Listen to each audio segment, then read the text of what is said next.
Welcome to the Legendary Upside YouTube channel and podcast. My name is Pat Crane. You can follow all my content at legendaryupside.com. With me today, Rich Hribar.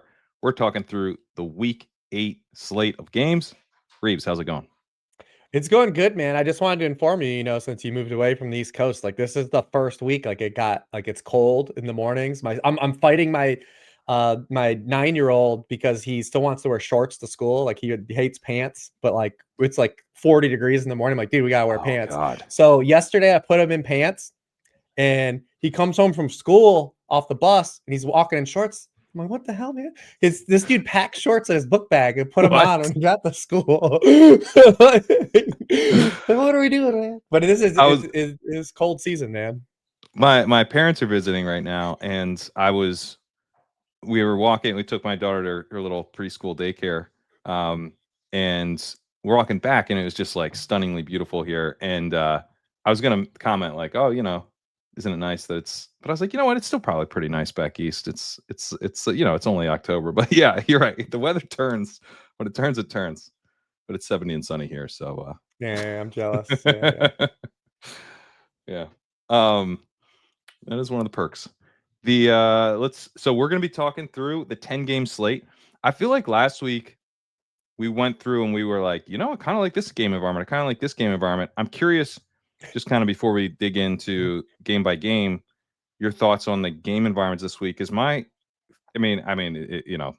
just look at the spreads. It's like Mm-hmm. this team's favored by 7. This team's favored by 7. This team's favored by 14 and a half. So it seems like maybe the game environments are a little bit shakier this week, but there's lots of teams that look kind of interestingly set up. Are you viewing that similarly, or are there game environments you're more into? Yeah, 100%. I mean, we've got the one game under a field goal, and it's Houston 49ers with like the Right. 40-point total. And then, so I've talked about this before, like I am someone that's more like a small field single entry player. I like to stack games up Yeah, me and too. try to get the games right. This week, I probably will mute my play to a degree in that and probably just play more large field, team environment stuff like team stack stuff. So I think just calibrate to the slate a little bit. But that's my initial thought is I actually do on the website. I like share my player pool and the games I'm onslaughting as well. And this week I only have 3 games in the actual game stacks That right makes up. sense. Yeah, it's tough. It's tough to onslaught. The the first game that I wanted to touch on. Well, let's mix it up. So we'll get to the Giants Eagles in a second. I had the cover boy on the walkthrough was from the Giants Eagles, but Mm, let's talk Bears Ravens to start because I assume that's one of the games that you're interested yes. in kind of onslaughting. Yeah. So talk to me about where you're at on that game. Yeah, I mean, this is a game that I'm treating as kind of a fresh start for the Baltimore Ravens on both sides of the ball. To be honest, I mean, they've got so many guys that were injured before their bye week, and they're getting so many guys back that even the defensive stuff, I think, adds a lot of wrinkles into this matchup. We saw right before the bye, they got Kyle Hamilton and Marlon Humphrey back. They're going to Yep. get Roquan Smith and Chidobe Awuzie back. They're never getting Madubuike back. So, like, that's just a huge loss. Which is a big loss for them. Yeah, that's just never going to be something that they solve probably and could be a problem. Yeah. And then on offense, obviously they're getting the big piece. Lamar looks like he's going to be back. He was a full practice today. I know that they Yeah. said today that it's up to Lamar tomorrow to see how he responds basically. But if he can go, then he's going to go. They're going to get Ronnie Stanley back at left tackle. And then low key, like we don't really give him a lot of love, but they're getting Patrick Ricard back too, which is Oh. a significant factor for this offense who hasn't played all season this year. So we're probably going to see a lot more 21 personnel, a lot more 22 personnel from the Baltimore Ravens. I mean, last year with Ricard on the field, Derrick Henry ran for over 6 yards per carry. Wow. So it's a big deal getting him back as well. So I feel like we're going to see at least offensively the kind of true version of the Baltimore Ravens offense, probably with reduced Lamar rushing. I would assume he's not going to run around like real aggressively off the hamstring injury. And then defensively, I'm at least like waiting to be seen. Like I'd even put a lot of Baltimore Ravens defensive metrics in the worksheet this week because I don't know how true any of them are. Yeah. Like moving forward, like I don't just know how applicable they are. I think that the stuff around the pass rush is true. Like I think that Matabike not being there, I think they're down Broderick Washington too, right? Mm-hmm. Um, So the pass rush stuff does seem like what we can count on. I think secondary wise, they're in much better shape. But one of the things that jumped out to me is that, okay, you've got a Ravens team that is not, they're blitzing and they're still not generating pressure. And they just have a really bad pass rush now without Matabike. And then Caleb Williams has a 3.23 second time to throw, which is the slowest in the NFL. An NFL that includes Justin Fields. And so I'm like, that to me is a matchup element that I think we can count on, where you need, like, I really think with Caleb Williams, I'm kind of treating him a little Fieldsy. Like, give me matchups where he can have a bunch of time to throw, and then we have ceiling. Now, he kind of like Fields can flop in matchups, kind of like Knicks too. Like these guys, the really Yeah. low success rates, like they can still burn you even in good spots, but there is ceiling. It's worth chasing, especially if other people aren't going to be on it. And I like Odunze a lot here. I mean, if you look at the way he's being used, he has a 14.2 ADOT. He's 81st percentile in open score.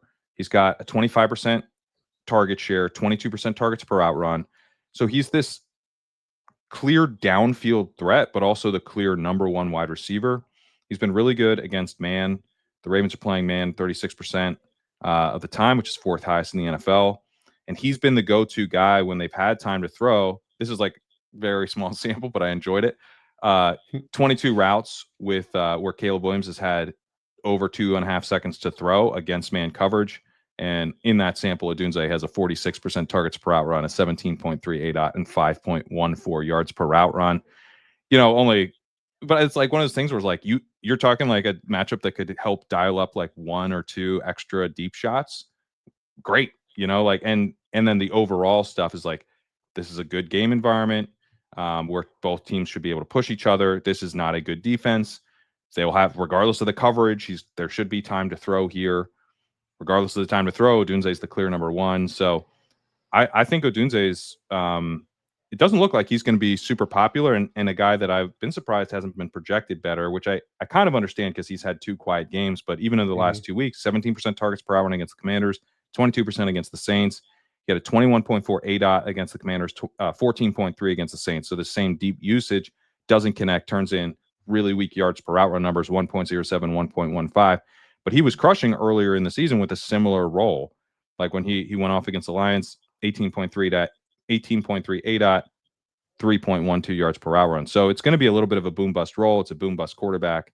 That's right. But as we talked about, there's not that many game environments that really jump out. This is one of them, and I think you play Lamar stuff with the Dunze bringbacks. You don't have to stack it with Williams, but I think you certainly can. And with Komet out, Colson Loveland, I think, is in play too.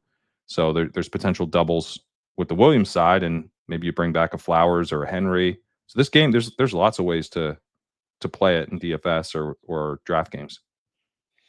Yeah, I mean, you look at Odunze. I think he got that big salary bump after the first 2 weeks, the weeks 2 and 3. We played him in week 2, and then week 3, kind of everyone went to him. And I'm convinced that both. I don't know exactly how the algorithm goes for the salary setting, but I'm convinced like previous week ownership is part of it. Like, it is. I don't know that for a fact, I guess, but that's what I think. so like I mean, he was like I've been heavily told that's true. played. Yeah, like remember we talked about playing him against the Lions in week 2. He goes off, and not that we like dictated this, like he just hit. And then Right. gamers, when a guy hits, like they're like, well, I want to go back to that guy. And then he was really popular and kind of just like he I think it was the Raiders game they played next, or it was the Cowboys game, right? Cowboys, And I think was he next. had a touchdown. So he didn't like flop. He had a touchdown in the Raiders game. Like he had a touchdown, but like the yardage was down, and like people kept playing him. And then people kept going back to him, and then he started not to score touchdowns. And you saw some of the floor that came along with Caleb, because Caleb is still the number one quarterback, or not number one, dead last, I should say. He has the highest inaccurate throw rate still, off target throw rate. He is the worst quarterback in terms of completion percentage versus expected completion percentage, the difference, and that's gone directly to a Dunze, which you'd Minus expect. 10% CPOE. It's Yeah. pretty bad. Yeah. And you'd expect a guy like a Dunze to be hurt by that because of where he draws his targets, right? Like he's not getting a lot of these screens and like free squares that are like come with a high success rate. So the past 4 weeks, 26.9% of his targets have been inaccurate throws. And that's what's really hurt him. And then you saw some stuff this week. People have been citing like out of the bye, the first read target share stuff for a Dunze. I'm not so necessarily worried about that because the Ravens could push the Bears into like a different style of offense than what they've run out of the bye, where Ben Johnson is actually called more Ben Johnson type of offense, more under center, play Big time. action, pre-snap motion. And he's trying to hide Caleb a little bit, I think, because, he's now had a month sample of like, wow, like he's still making these mistakes. Let me try to work around this and insulate him, which is what he should do. I think he's trying And to hide Caleb a little, but I also think he's doing like, he tried to hide Goff a little too. Like right. he's doing the Ben Johnson stuff where their play actions up, their motions up, they're running more effectively. Like I think this was always kind of the plan. I think he even had a quote that like they were simplifying some stuff before and they're not simplifying it now. That they're using all the the types of motion and stuff that this is like the full experience now. Yeah. And he's And always what's been a worse, guy who what's runs. crazy is Williams has been worse with that stuff when it's kind of a cheat code for everyone else. I don't know what this means for Caleb Williams, but like, I think I have an inkling. yeah. But on plays at motion, he averages 2.2 yards less per pass attempt, which is like That's unheard of, like hilarious. for quarterbacks. Like these are supposed to be cheat codes for guys. Like you said, I think he's more comfortable though, like not in rhythm stuff. Like he wants to He hold the definitely ball. is. Like he wants to hold the ball. He wants to extend He plays. turns stuff down. Like Yeah. he's looking for bigger plays. Yep. But I think okay, that's not ideal. Like that's a flaw. But this is a Yeah. spot where I think you can take advantage of that. Like in some ways, like that's good for this matchup. Where I think the Mhm. Ravens, like the secondary is actually okay now, but their ability to pressure is the problem. So like take your time.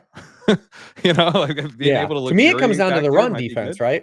Like, because if the Bears are able to come out and do what they've done these past 2 weeks in the run game, then that allows them to play that style of game. But if like we Yeah. get like the Ravens get the ball first, they go down and score. Bears they get a stop. Bears at the punt. We get then we're forcing the Ben Johnson to come out of Are some of the we? stuff that worked. Maybe. They've peaked at a 68% pass rate this year, which was right in line with expectations. Um, their next highest expected pass rate was only 67%, but What they were were they minus against the 3% Lions? PROE there. Against the Lions, they had a 65% expected and passed 64% of the time. Because that's what we're looking for. Because since the Lions game, they've just been in control. They've kind of just been in control of Yeah. games, so or hanging around. Because the Commanders game was a little bit more back and forth. I mean, I But think if they have like a 72% expected pass rate, they probably abandon the run. But I think the Ravens really got to put it on them. Like this could be a shootout, like kind of like the Packers and the Cowboys when they went, 40-40 tie. Um, Neither team like really got pass heavy. They both scored a bunch of points, but the expected pass rates weren't out of control and the pass rates weren't out of control. I think we could, especially if the Ravens play things through Henry, and play things a little bit balanced, which they probably will with Lamar still not fully being cleared yeah, yet. and Ricard Um, back. right, and Ricard back, and the Bears not being that great against the run. The Ravens have not been good against the run. Again, they're healthier in the back end more than they are up front. So I'm not sure how good that these numbers are.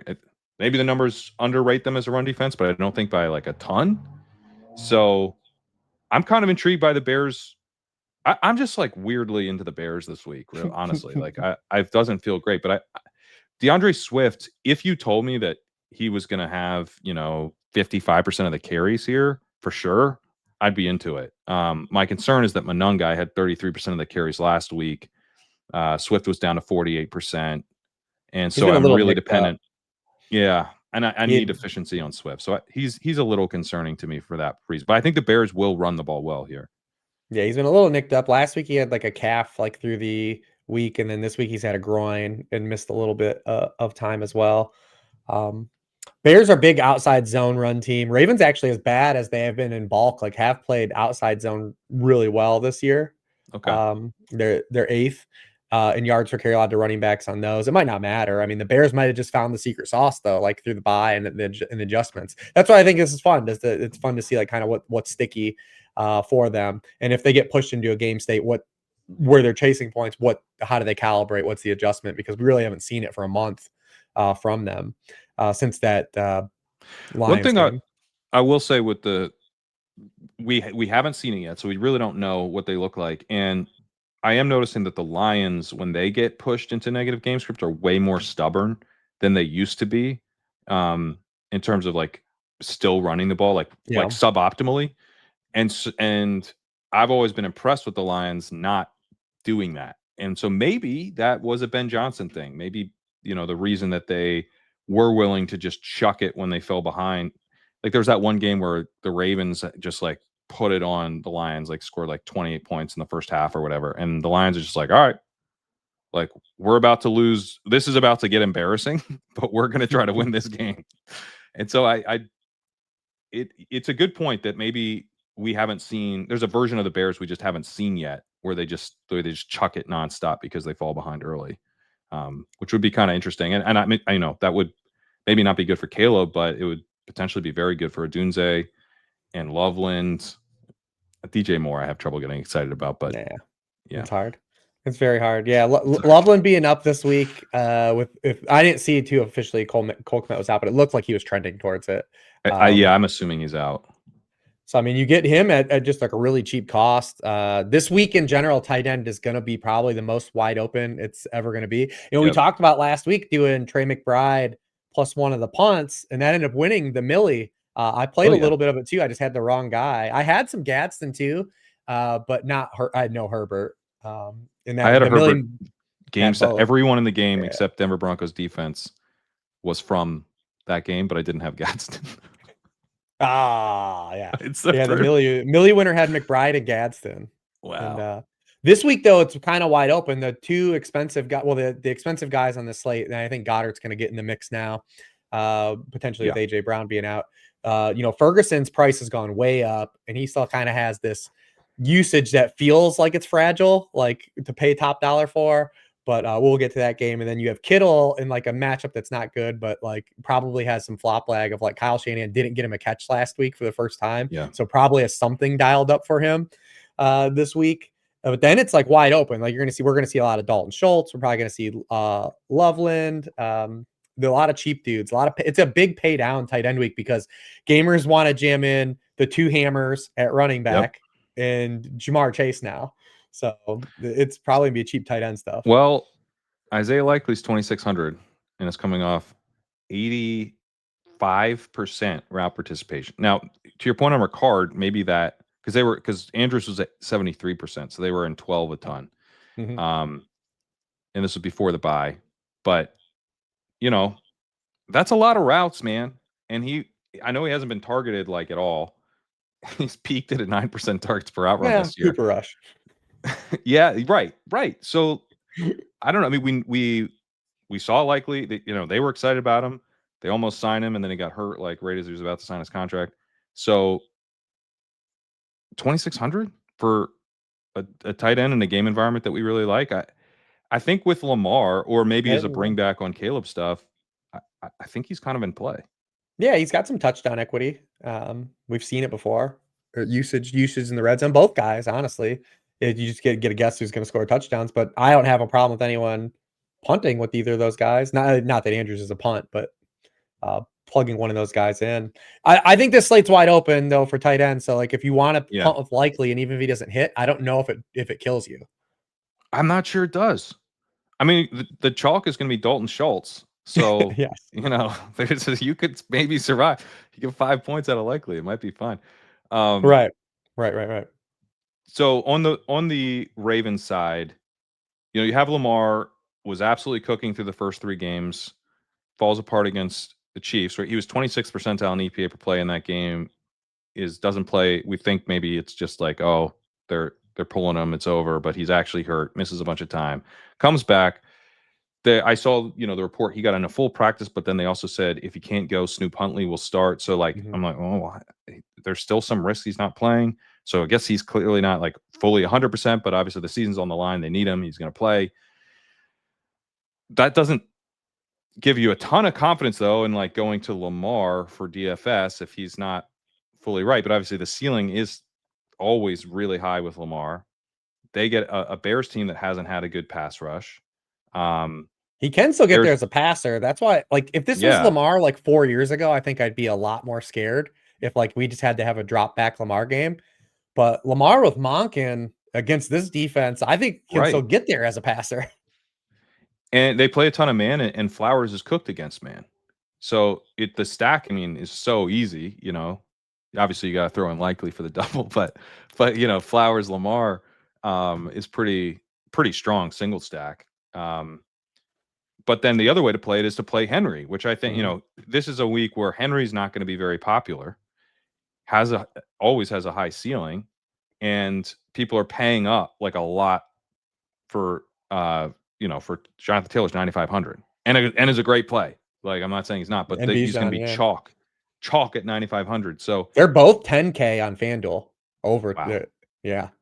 Like you can on DraftKings. I've built a couple items with both just to see what they look like or like what you could play with. FanDuel, it's like almost impossible to play both of them. Like it's very ugly. Because on DraftKings, you can make some punts at receiver and PPR your way to like good scores where you don't have that out on FanDuel. Like yeah. like Both the other, you mean Jalen Noel Bijan on is both, FanDuel or is yeah. When you say both, you mean Taylor and Bijan? yes. Yeah. Yeah, Sorry. yeah, yeah. Okay. Yeah. It's because they're both over 10K. And it's like because like those punt plays at receiver like aren't as good on fan. It's not as optimal on FanDuel because you don't get the full catch points. Right, right. But yeah, Yeah. I mean, yeah, Henry stands out to me a lot this week. And I'm not ready to believe the Bears are a good run defense either coming out of the bye Mm-mm. because even the Commanders, who they stopped in week 6, couldn't run on the Cowboys last week. So it's like, man, how real is this? And then the Saints just are unfunctional, like right, like they functionally can't run with Alvin Kamara. They lose Kendrick Miller and they lose Eric McCoy in that Yeah, game. And Eric yeah. McCoy last year when he came off the field was a disaster. Like their run game was a disaster when they lost him last year. So I'm not ready to say like this the Bears run defense has turned the corner either. Just with these 2 games out of the bye, this will be a great test to find that out. Yeah, no, they will be tested. But I think this is like one of those games where I think I wanna have probably multiple ways that I've played this game Mm-hmm. over the course. I've been playing 6 lineups for the last 4 or 5 weeks, and I would like to have like 2 lineups with this game at least played different ways because I think it's a good game environment. I can see it going a few different ways, and we don't know, like, there's uncertainty here about like who these teams are right now, which is good. Yeah. The field's not going to know, and no one knows. Like truly, no one knows. But there's upside for Flowers. There's upside for Dunze. There's upside for Henry. There's upside for both quarterbacks. Um, so yeah, this is a fun one. Yep. Let's go to the Giants at Eagles. Giants have an applied team total of 18, and the Hey, it Eagles. was 16 last week. Yeah, that's true. And I was like, this game environment sucks. And you know what? I was right. Turn off the game after 3 quarters, and I was right. It's just that fourth quarter changed everything. The Eagles 25.5 implied team total. So, the Giants embarrassed the Eagles on national television, and then 2 weeks later, they come to Philadelphia and are pretty big dogs while the Eagles get back Jalen Carter, who didn't play in that game, and Quinyon Mhm. Mitchell, who was injured in that game. So this sets up like as kind of, a revenge game for the Eagles. Of course, it is another revenge game opportunity for Saquon Barkley. This his 4th revenge game since leaving the Giants, but still. And you have Jalen Hurts came alive last week against the Vikings. Another thing I was wrong about last week, I thought Hurts would be in trouble against the Vikings blitz. He had a really low success rate, but doesn't matter if you hit big plays downfield, which you Yep. did. So, the passing game's coming alive a little bit. Meanwhile, the Giants defense don't have the final injury report, but Brian Burns, Paulson Adebo at cornerback, and Javon Holland at safety all missed practice on both Wednesday and Thursday. So, I mean, And Burns turning out is bad. Adebo and Holland missed practice today. They're expecting them both to be out, and Burns practice today. Okay. Okay. Yeah, he would be the biggest, but still, two guys in the secondary being out would be pretty bad. So now the problem is that the Eagles probably don't have AJ Brown, who hasn't practiced all week. They haven't ruled out yet, but they have a bye in week 9. I'm assuming he's gone. But from a DFS perspective, now we have Devontae Smith, Dallas Goedert, and Hurts is a potential doubles there, which is pretty interesting. But I flagged Saquon Barkley here, where the Giants' run defense is bad. He's a big home favorite. His best rush yards over expected of the entire season was against the Giants, but he only had 12 carries because the Eagles were trailing throughout that game, and we're forced to abandon the run. They're unlikely to be forced to abandon the run this week, in part when you look at the line, but also when you look at their defense just being a lot healthier. So I don't know, man. I know it's been rough for Barkley, but he is a nut. It's like him and Henry are the two really high upside backs that allow you to maybe beat, like how do I beat Bijan and Taylor? You need them to only score one touchdown. Yeah, But that's possible. it is. And then you have these guys go off you've saved a little salary and you got off the chalk. These guys are going to be less popular by a pretty big margin than the top two running backs. So these are the pivots that really jump out to me this week, Henry and Barkley. I made Barkley the cover boy because it's kind of like if you can't do it here, then I don't know that 2025 is just kind of a lost season. Like this is a really like I talked last week about they're gonna have to pivot to the run against the Vikings, and maybe that helps Barkley get going. But Brian Flores stacked the box on Barkley. He had a 50% stack box rate last week. He took Barkley away. He said, "You can't beat me deep," which was turned out not to be true. But that's the way he played it. And the Giants didn't play it like that 2 weeks ago. They only stacked the box 25% of the time against Barkley, and he was efficient. So, and with the Eagles' passing game coming to life a little bit, I think, and the Giants out multiple guys in the secondary now, I don't think they can make that dare. I don't think the Giants are in a position to say, "Okay, beat us deep," because they know they will. So, yeah, I think this is it's a risky spot. It doesn't feel comfy, but I think Barkley could go nuts. Yeah, especially when you watch Kamani Vidal run all over the Vikings last night. You're like, "Oh, thanks." Yeah, After we right? talked last week about playing Saquon, it's like, "Oh, yeah, look at the Vikings. They haven't stopped anyone. Look at all these people." And then, to me, he's still like, he doesn't, there's nothing physically when I watch Saquon Barkley where I'm like, "Oh, this dude looks bad." Like, or he Right. looks washed. He even had 2 The nice ones line's not called as back. dominant. Well, that's what it is, and what's funny is, you have that narrative in place too because, yeah, I don't know if you saw, like, Jordan Mailata talked about, like, the first game between these teams, he played really bad, and he said, Mm. like, he's on a mission this week. He's, like, talked about, like, that was, like, one I of the like worst hearing games of my that. career. I'm out here to, like, and he hasn't played good this year either, so we probably won't have Cam Jurgens on the inside. It feels like one of these Eagles interior, offensive linemen is out, like, they just can't get all these guys on the field together, but I'm with you on like the game script. Barkley opened that game. The first 2 carries of that game, he had 18-yard run and a 13-yard run, and then had 10 carries for 27 yards the rest of the way. Mm. Um, it's just one of those things. It's been an inefficient run game. But when I watch him, I don't see anything physically wrong with him. At least me, and that's just, people may disagree. That's subjective. But we had 2 running backs entering last week who also like had really poor metrics running the football and exploded last week. The first one was Christian McCaffrey, and then the second one was Who Jahmyr looked Gibbs. really good. Yeah. And Jahmyr Gibbs was the second guy. Like, but when you were Yeah. watching, like, maybe McCaffrey, people were like, "Oh, he's lost a step." Gibbs, like when I was watching, I was like, "It still looks fine. He's just not having any production. It's going to happen eventually." And then he freaking has a 90-yard Yeah. touchdown run. Yeah. It's like, when I watch Saquon still, and people be like, "This is cope. It's pure copium." I get it. But like when I watch Saquon, though, I'm like, it's not a. I don't think it's a Saquon problem. So we're just looking for one game to kind of flip this and turn it around. This No, and what I mean, the way he was just like hitting these really long runs, and it was like crazy last year. It's like yeah, this isn't sustainable. Isn't sustainable, and then it was sustainable for 2024, and then 2025 was just the regression year, I guess. But it's he was exploding for game, where it's not. I don't know.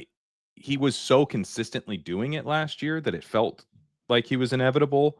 But what he was actually doing was within the game, ripping off these long runs. So it wasn't like he was not Josh Jacobsing his way, to a league winning season last year, where it's just like right. kind of like chunk gain, chunk gain, chunk gain. There was some of that, but a lot of it was these longer runs, and I think he can recapture that this week. This is going to seem really gross, but like, isn't it kind of the Quinshon Judkins esque play? From you're paying more for it, but like this dude's at home, big favorite. They're gonna lean on him, like that. And Judkins was big time chalk last week, cheaper, but Yeah. goes nuts and gets in the end zone what 3 times.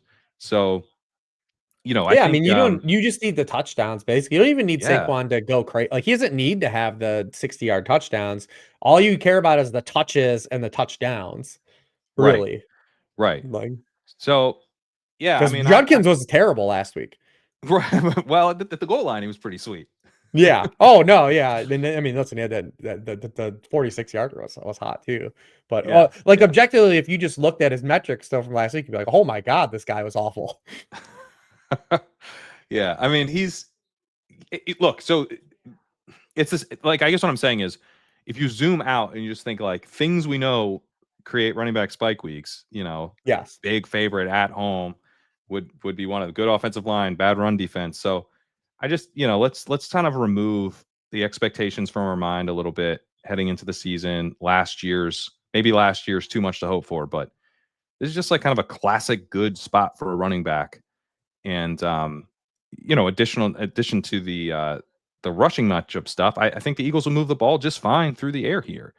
So Mhm. I like Hurts stacks too. Like if you don't have Barkley, I think Hurts doubles with AJ Yeah, a Brown lot of out. people just fast forward to that part. These guys are talking about Saquon again. This copia just well, the fun part I about this debated go Saquon last year. I'm not a big Saquon guy. no, no, I just listen, it's like I said, this is why it's called the worksheet and the walkthrough. It's like it's the Yeah. same thing. You're showing the work, you're walking through things. And this is our first rematch of the year. We have two of them actually this week, but like you're curious to see like the calibration from like the first game from the second game. This one has moving pieces because of the players that are going to be available and unavailable compared to the first matchup. But I mean, that first matchup, the Giants were very man heavy. They didn't blitz Jalen Hurts at all. Like, are they going to feel like they have to do something like the Ravens? Like we talked about the Hmm. Ravens a minute ago. Like, does like the Ravens and their Zach Orr like was because of the state of their secondary was trying to manufacture a pass rush and do stuff like that. Do we think the Giants have to try to do anything like that? Does that happen? The same flip side, like Vic Fangio called the most anti Vic Fangio game ever when these teams played on Thursday night. And I don't know if it's because the pieces are, but like they blitz start 46% of the time is their highest blitz rate of the season. Their next closest was 28.9%. They played man coverage on over 50% of the snaps against Dart. The next closest was 34%. Like these are all things I just don't think are going to happen again. Getting Quinion Mitchell back and having Jalen Carter back to stop the run better because Scatabo ran down their throats in Yeah. the first game. I don't know if that happens in this rematch as well. But it's always fun when you have these kind of divisional rematches and you get to see kind of the do-over in these spots and what we're expecting. 'Cause sometimes people will just box score chase, right? From the first game. They'll be like, well, I'm just going to jam in Goddard. I'm going to jam in Scattaboo because those are the dudes that hit in the first matchup. But Right. like everything's shifting though and everything's moving. Yeah, the Giants side I'm not that into in this game. Even though, obviously they crushed the Eagles last time.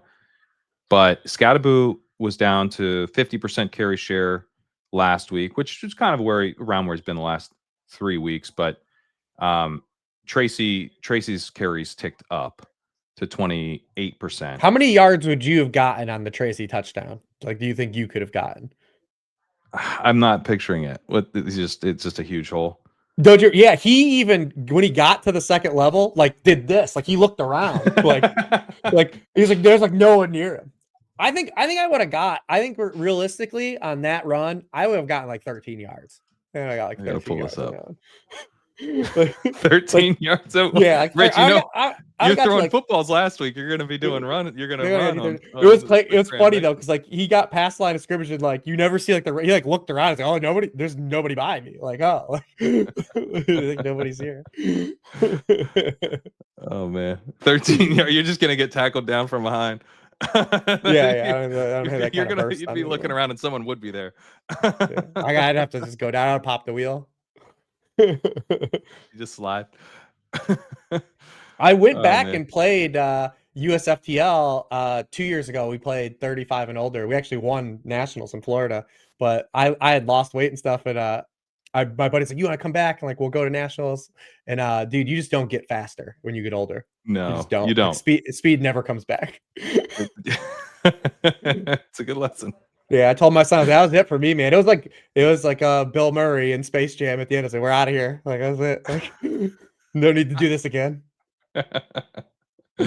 Yeah, I don't want to. I don't want to. I don't even want to know what the four. Because if you don't know, you don't know. No, But no, if no. you know, But yeah, it's with and insane. getting Jalen Carter back, with Jalen Carter on the field, Eagles are allowing 3.7 yards per carry to running backs, 1.02 yards before contact on those runs. With him off the field, 4.9 yards per carry to running backs, 2.15 yards before contact. Significant Good difference. pass rusher too. So I mean, Yeah. he's an important part, and just wasn't there. Like he just didn't play last time, and has been back for a couple weeks, or he was back last week. So this will be a second game. I'm not playing Dart, but Dart has like I always kind of comp Dart to Drake May for rookie year, and like he has just that gene. Like he finds a way to fantasy points somehow. It's never like always great. You never look at the box scores with Jackson Dart. He finds a way though to get there. Yeah, because he takes too many hits. Like May, they both are taking way too many hits. Please stop getting hit, guys. Yeah, We like you. We want you to have long careers. please, please. Yeah, but no, Dart. I yeah. I mean, I wrote up Wandale Robinson as being kind of clearly the guy here. Theo Johnson ran a bunch of routes. That's somewhat interesting, but not a ton of interest for me on the Giants side. It's No. more about the Eagles kind of looking much better than they did the last time these teams played. Is how I'm Yeah, approaching this one. and Devontae Smith has already been hot. I mean, he has Yeah. three wide receiver one scoring games over the past five, and one of them was this first matchup when he probably should have had there. He had the 89 yarder that it was wide open and Hmm. Hurts overthrew him. So if we have no AJ Brown and no Adebo, I mean, big time spot for Devontae Smith since they acquired AJ Brown. He has run 207 routes with AJ Brown off the field. So pretty good sample. Like sometimes when we have these splits, you're like, oh, Yeah. it's like a one game worth or something. We got 207 route sample. And on those plays, he's been targeted on 28.5% of his routes, 2.51 yards per route run. So like firmly in wide receiver one usage and play for Love Devontae it. Smith. Love it. Good player All right. too. People forget like how dominant he was in college. Like just because he Yeah, plays with AJ Brown, like elite player. Like this is a front end wide receiver player. for sure. Um, they also forget because the Eagles just don't Yeah, pass a ton. yeah. Well, that's the trouble. Like, Daigle initially when we pitched this, was like talking about triples. I'm like, dude, you can't ever do triples with these guys. They just don't have the pass volume. But Right. now, anytime you remove one of these guys from the infrastructure, the other two guys absorb it. Like Jahan Yep. Dotson's not going to have a 15% target share here. No, he's not.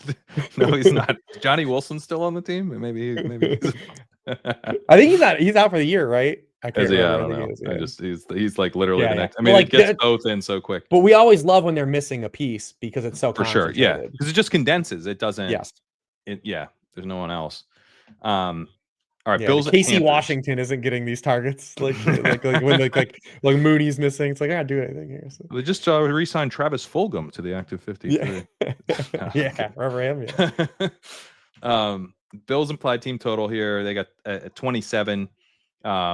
Panthers are not going to be in this one. It looks like 19 and a half for them. They're starting Andy Dalton. Honestly, like the way I was looking at this, like if you wanted to put up the most points possible, you just pass all over this Panthers defense that doesn't have a pass rush. Um, they're not blitzing at a super high rate. The Bills have protected well.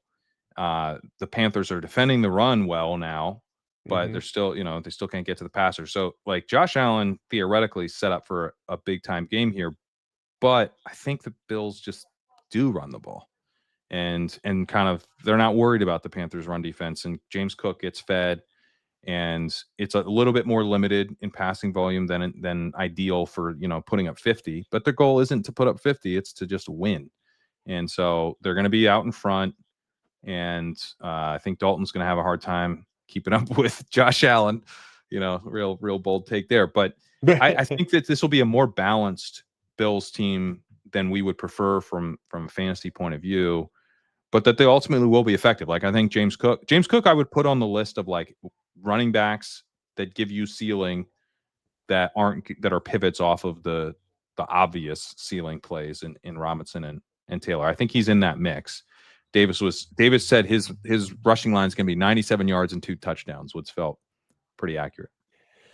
Which would be, definitely counter to what Carolina's been giving up to running backs. I mean, you look at these past 3 games, Breece Hall, 11 for 38, Javonte Williams, 13 for 29. And then we were like, Yeah. oh, it's, Javonte back to a pumpkin, and then just immediately bounces back last week. And then Devin Achane, 10 runs for 16 yards. They've been really good against the run. Really good. That's the thing about and the this season game. long numbers are good now too. It's not just the recent trend's been awesome, but they're up to 3rd in DVOA, 12th in EPA, and 1st in success rate against the run for the season. And this would be a nice test too, because we know inherently the Bills do want to run things through the run game. That's what makes this matchup interesting in general, because if both teams are able to do what they want to do, then this game is going to be over in 2 hours. Like, they're number 1 and number 2 in time of possession. The 43% of the yardage gained by the Panthers this year has been rushing. That's the 3rd highest rate in the league. 39.9% of the Bills' yardage has been gained through rushing. It's the 5th highest rate in the league. And then inversely, the 48% of the yardage allowed by the Bills has been via rushing. Like, they've been awful against the run. They're not going to have Daquan Jones here either. So if they're just letting this now tandem backfield, or whatever Dave Canales wants to sell us, if Panthers are able to play their style of football, this game's going to have a lot of rushing and speed by pretty quickly by this one. So it depends on if Carolina can stop the run and push Josh Allen to actually have to throw. That's the dynamic where your Bills guys could get there a little bit, but it's mostly just Josh Allen getting there. Josh Allen rarely brings guys along with him. They just play so many guys. Dalton Kincaid would maybe be the one guy you can try to really coax yourself in, especially in this matchup. But but I noted with him, so he's out last week, and you have Dawson Knox had 77% route participation, which is the highest by a tight end on the Bills all season. Kincaid at the previous high, just 63%. I was like, it is interesting, right? Kincaid's out. Knox isn't at 87%, even 80, 83. He's at 77 because Jackson Hawes plays. Jackson Hawes was at 23% route participation last week, and he's been mixing in throughout the season. And I think he's going to, they like him. I think he's going to continue to mix in. It just creates a situation. He's going to be the Knox replacement for sure. Yeah. Because he's so good. He's a dominant, in the run game. The run game. Yeah. No, for sure. They're going to let Knox walk, and then it'll be Dalton Kincaid is going to run 60% of the routes next year too. Yeah. People will be drafting Dalton Kincaid as tight end 5. Yeah. But I mean, Kincaid, it feels like, first of all, it's been so consistent. His route participation has been 60, 59, 63, 57, and 60% this year. It's not changing. It's not changing. Nope. Even if Knox were to get hurt, it wouldn't change. They would just play Hawes more, I think. Maybe he'd get up to 65 or 69 or something. But yeah, so it just makes it more fragile. His per route stuff has been awesome this year. He's tight end 1 in open score. He's tight end 1 in yards per route run at 2.59. He's got a 22% targets per route run. It's all really, really good, but he just is not going to be out there enough. And they want to run the ball. So even with this good run defense, I think we're going to see plenty of the the blocking tight ends. And then, yeah, to your point on the Panthers, like Bills dead last in rushing DVOA, 29th in EPA, 24th in success rate. Like the Bills can't stop the run. You can definitely run on the Bills. Ed Oliver's back, which helps, but I still think they're going to look to run on the Bills here. And they've been a very effective running team. They got both guys back. It's now way less fun to see them running because we can't benefit from it with Dowdle as much, but they're still going to do it. And does he have any shot to take over, do you think? I mean, we I don't saw it in think the second so. half last week, but Hubbard got the contract. They still started Hubbard, Is it just turned into Kenneth Walker Charbonnet? I think so. Yeah. I mean, maybe over Where time. Dowdle's just way more efficient, but then like Hubbard's just like the goal line back. If you're saying it's week 17, what's the chances, that Dowdle's taken over? Like he has a chance for sure. But this week, I don't think so. The other thing with the Panthers is that they've really pivoted. So they start the season and they have pass rates over expected of 0 to -3. On first down, they're at 1, 1, 3. So, they're kind of doing their normal team. Then against the Patriots, the game they lost, they go -7 PROE, then -10% against the Dolphins, -10% against the Cowboys, -1% against the Jets. On first down, -20, -29, -25, and -8. Now they've got Andy Dalton coming in. They're just going to run the ball here. Like they're going to prioritize the run on first down.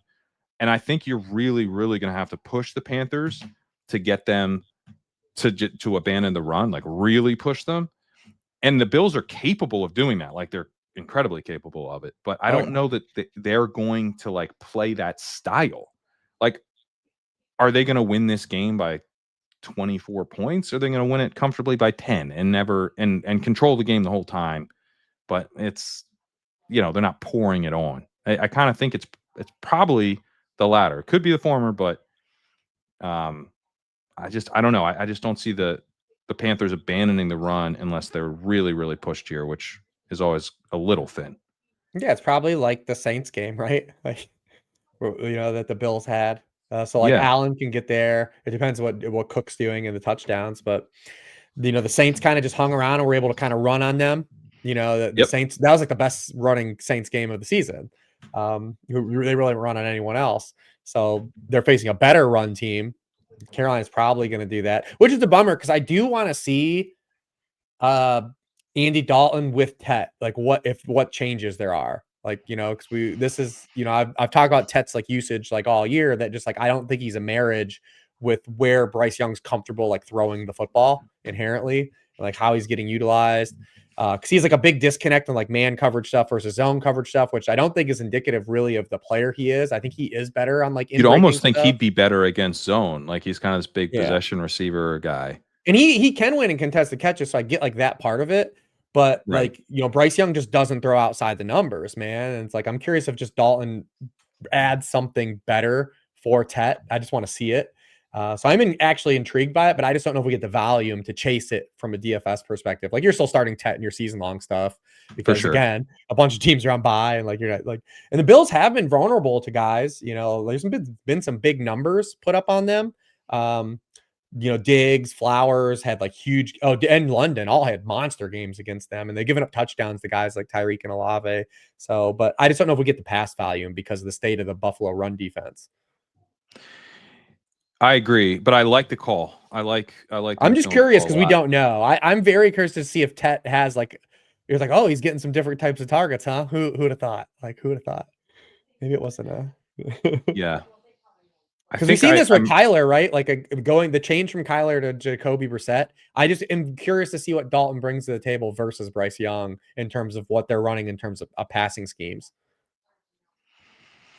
Yeah, no, I like that call. The other note is that the Bills will be down. You mentioned Daquan Jones, but they'll also be without safety Taylor Rapp. It looks like, who has not. That might be a practiced with the positive. injury. Maybe. Yeah. Taylor Matt Rapp's been Milano running and with some Terrell cement Bernard are shoes also this year. questionable. Both are limited this week, so there could be some defensive injuries that make Dalton a little bit less scary here. And I will say that one of the other things at play is that Bryce Young kind of got benched here. He's injured, but also benched. It's sort of a both, I think. And you have this big pivot to the run. That pivot, the funny thing is, it actually occurs after the Falcons game, which they won handily. But they have the most fun game from a fantasy perspective really was against the Cardinals when they're chasing. They pass 80% of the time. They don't pivot to the run super heavy on first down against the Falcons the following week. But they did only pass 52% of the time, which is their second lowest pass rate of the year. So you could kind of mark it as the beginning there. And then how much of that is related to Bryce Young? They're just like, we're sick of this. We're sick of having to just chuck it with Bryce Young. And also Dowdle. I mean, and also Dowdle, yeah. Dowdle was so good. Like, why would you especially those first two games when they had the real well, I guess it would be the Patriots started game against the Dolphins, though. Yeah. The Patriots game is where it was like the shift where they were just like, let's simulate to end. Simulate to end. We'll just run and get out of here. If we pass, this game's gonna be longer. Like, right. And that's where I'm wondering if like Dalton, maybe they do have a little more confidence. The problem with this theory is that Dalton played like crap last week. He did. And last year he had that, I think his first two starts were decent in matchups. Then when they started to play like good teams, it was just like, yep, no. Yeah. So I don't know, McMillan. I think there's guys who I like adjust the projection on a little bit, and then I don't play them anyway. And I think McMillan's one of those where I'm gonna go in. That's how I'm settling that too. And then I won't play him. Yeah. 49ers at Texans. Okay, did anything else? No. 49ers at Texans. As you mentioned, this is one of the games that's actually close in terms of the spread, but not a particularly fun game environment. Although I will say that on the Texans side, you go against this 49ers defense that's without Nick Bosa and Fred Warner. And then they also look like they're going to be down Bryce Huff at edge, cornerback Diamador Lenore, both have had back-to-back DNPs. So they have additional injuries. They kind of it was impressive. He's gone. But the Lenore, do you think Lenore's out? I don't know about Lenore. Let's see this afternoon if he plays. Well, Huff, they said Huff was they expect him to miss multiple weeks.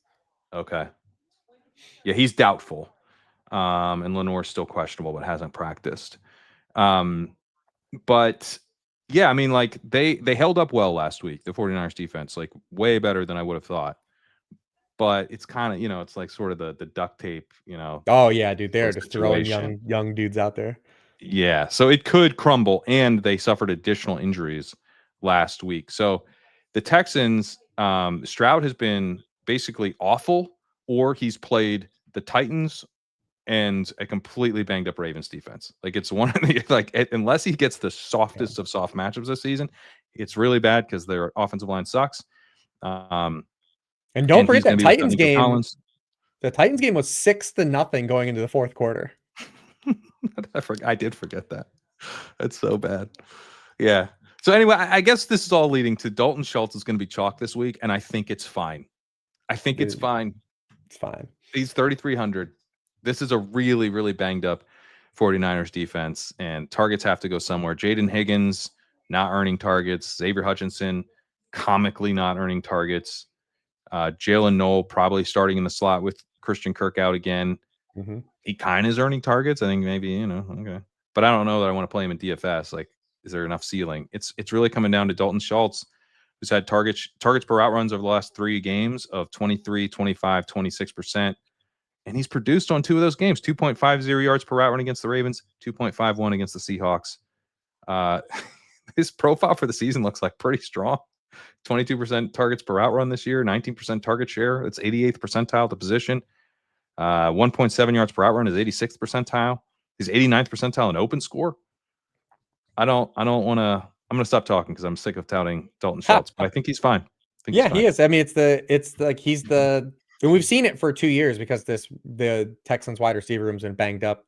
This is the 3rd year in a row now, and we've seen him get a little bit of a lift. He's better than he has like better top down metrics than K Dotton, but it's the K Dotton It's effect very again. K Dotton. It's Yeah. just a player that's largely a ham and egger, but like when you have to throw to him is like reliable Right. enough to like feed him targets. And with Fred Warner being out these past 2 weeks, we've seen them. They allowed all of K Dotton's catches came after Fred Warner left that game 2 weeks ago, 5 for 51, and then Kyle Pitts had 7 for 62 against them last week. So there's an opportunity here for him in this matchup. I would say like if you're playing the whack-a-mole game with the Texans guys, I do like Noel the most Me of too. them. And Lenore changes some dynamics if he's out because the 49ers have been way worse on the interior and to slot corners or to slot receivers. So it gives him a little bit of juice. I think two of the backups, he's just played the best. So you just have a little more confidence. And it's very small Yeah. sample, but Jaden Higgins, you have to wonder like in the building, like, has he shown them enough? Like, is he not playing because he's not really showing them much either, right? Like, so It feels that way because he was actually like producing a little bit in the first couple weeks, but then his route participation did not increase. It's increased after the bye. He jumped to 61%, but did not record a catch and only had a 9% targets per route run. His season long stuff just looks bad. Like he's at a 13% targets per route run, 10% first read target rate. He's not really like earning targets at a high rate, and he's not a big part of the game plan. Like it's not like they have a sub package really for Jaden Higgins. I don't think he's just out there when he's out there, and he's usually not yeah, getting I his mean, runs. now he's basically going to be Nico Collins. So maybe you can try to talk yourself into like, all right, he's going to have a different role. But I mean, we saw Maybe, even but last week, but when he just didn't get targeted again. yeah, Collins missed most of the game last week. He only Yeah. he missed about half the game last week. He had 52% route Well, participation. with Collins off the field, Higgins was on the field for 89% of the Okay. dropbacks, but only had 2 targets and didn't have a catch. So he Noel was wasn't on the really being Nico Collins. He was yeah. playing. Well, also the Yeah. way they've used Nico Collins this year, like I don't even know that we feel great about that. Nick Caley, man, we got a lot of questions, brother. Yeah. But Nick Jalen Caley was Noel, floated as one of the guys who might be May's offensive coordinator. I remember being like, okay, and I'm glad he's not. it's been rough. I Glad mean, they he's just not. don't do Yeah. anything creative. You saw him getting asked at that presser about them not moving Nico Collins around or using him in motion or anything, and like he was just kind of like, didn't really have a great answer for it. I mean, dude, they gave a goal line touch to Braxton Berrios last week. Like, I mean, Nick Caley, like you were running a very close to borderline unserious operation here. Like, Yeah. it's very Yeah. close. Dude, I've never seen either. They rotate left guards. I've never seen this before. Like they They're like rotating their alternate. left guard. Yeah, for weeks they've been doing it. They like alternate their guards. I've never seen this before. Like a team do this. This is like there's some things happening with this Houston Texans. Like what is happening? What are we doing? It's crazy. That's crazy. Yeah, I Yeah. mean, it's they're 30th in pass block win rate.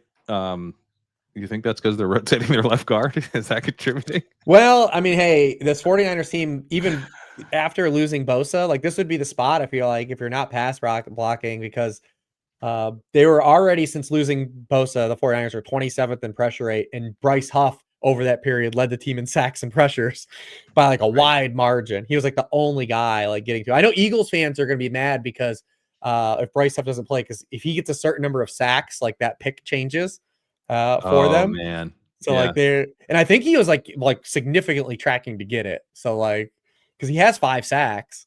Yeah. So, and maybe he was just meant to play in like the Robert Saleh scheme. That was it. So, but they need him on the field to get that draft pick to get improved. Yeah, But the poor without him, Eagles. Oh, what will you do without a better draft pick from the Bryce Huff trade? yeah, Yeah. always hustling, man. They're always hustling. Yeah.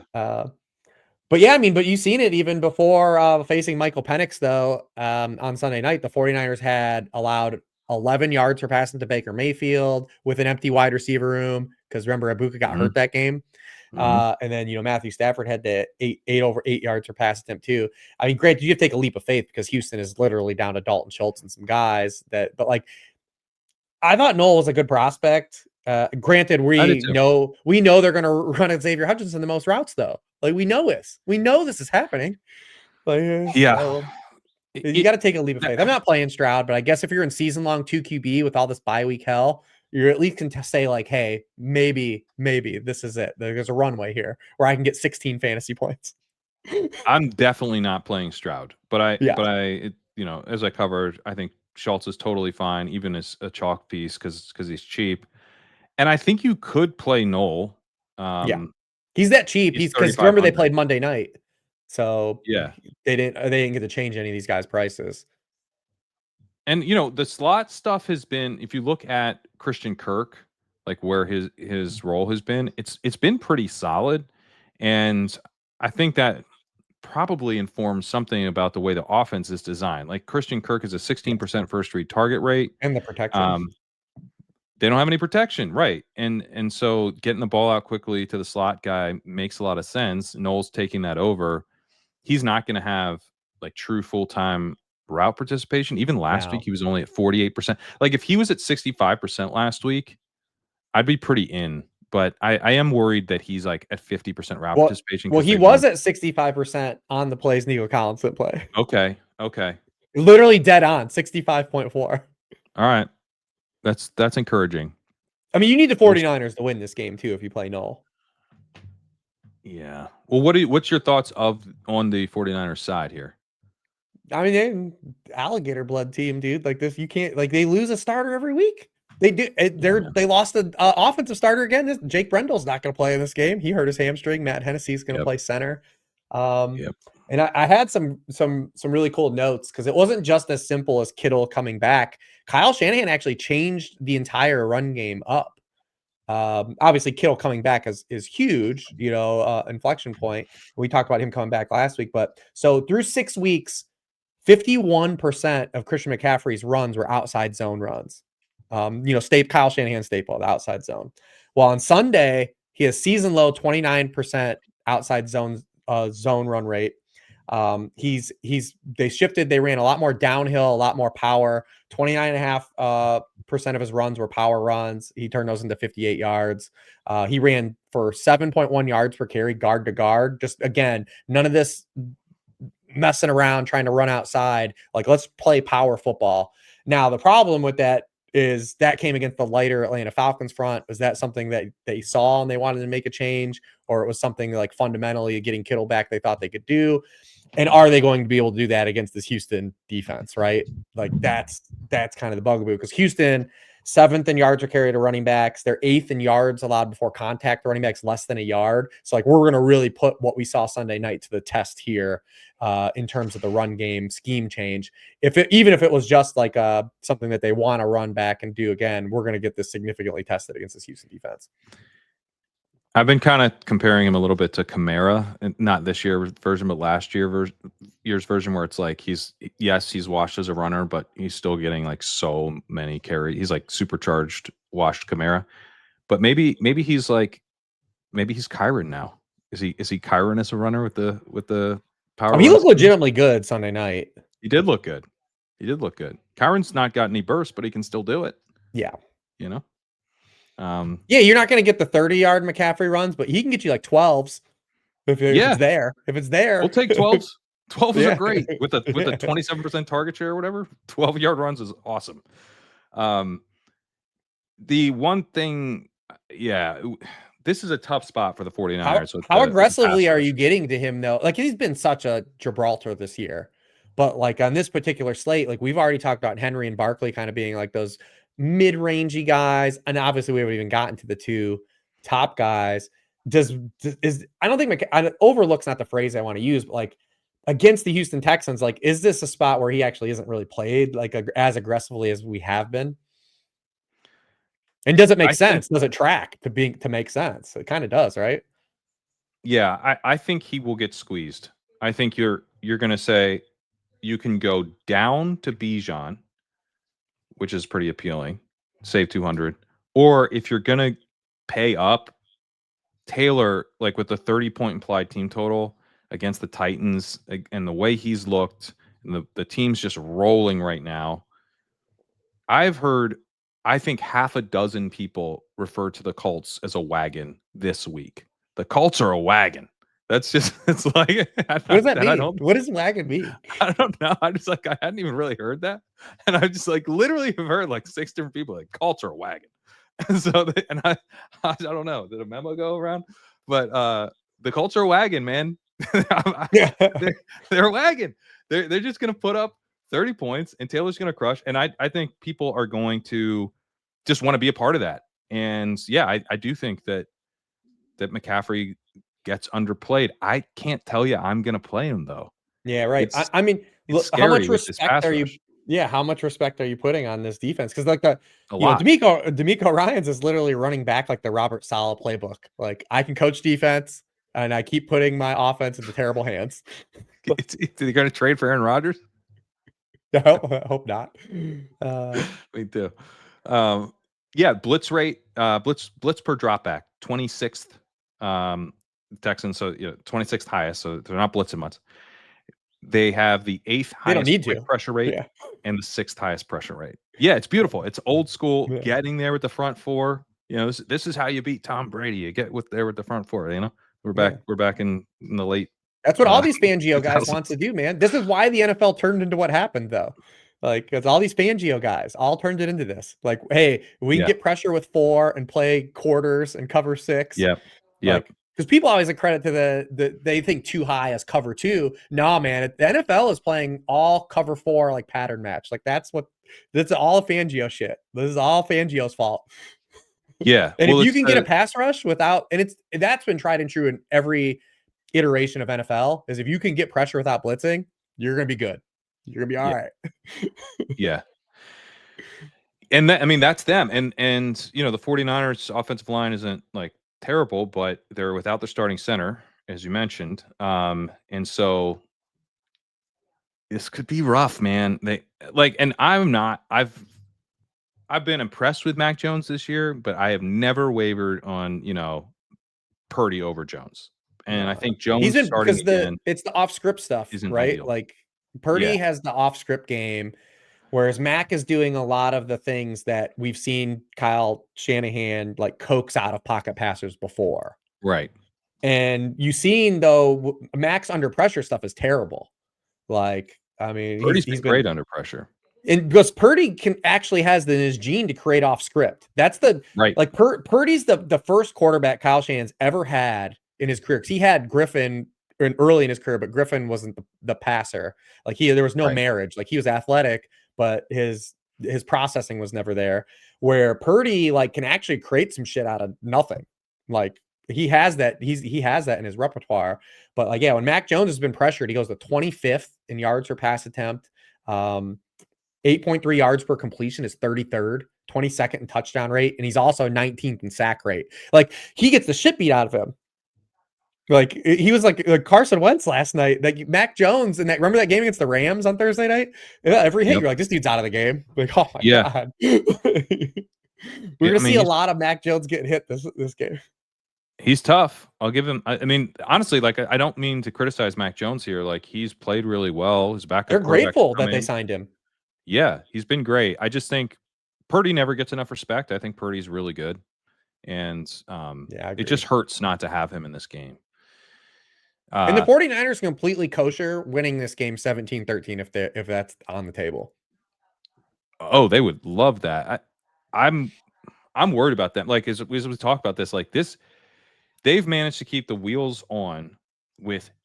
They've lost their 2 best players on defense, who are like 2 of the best players on defense in the league, right? And Bosa and Warner, like these are huge losses. Doesn't this game feel similar to 2 weeks ago when they played Tampa? Doesn't it feel like just the kind of very similar? Like where they went on the road, they faced a team that could get pass rush, and then like they just don't hold up as much. Yeah.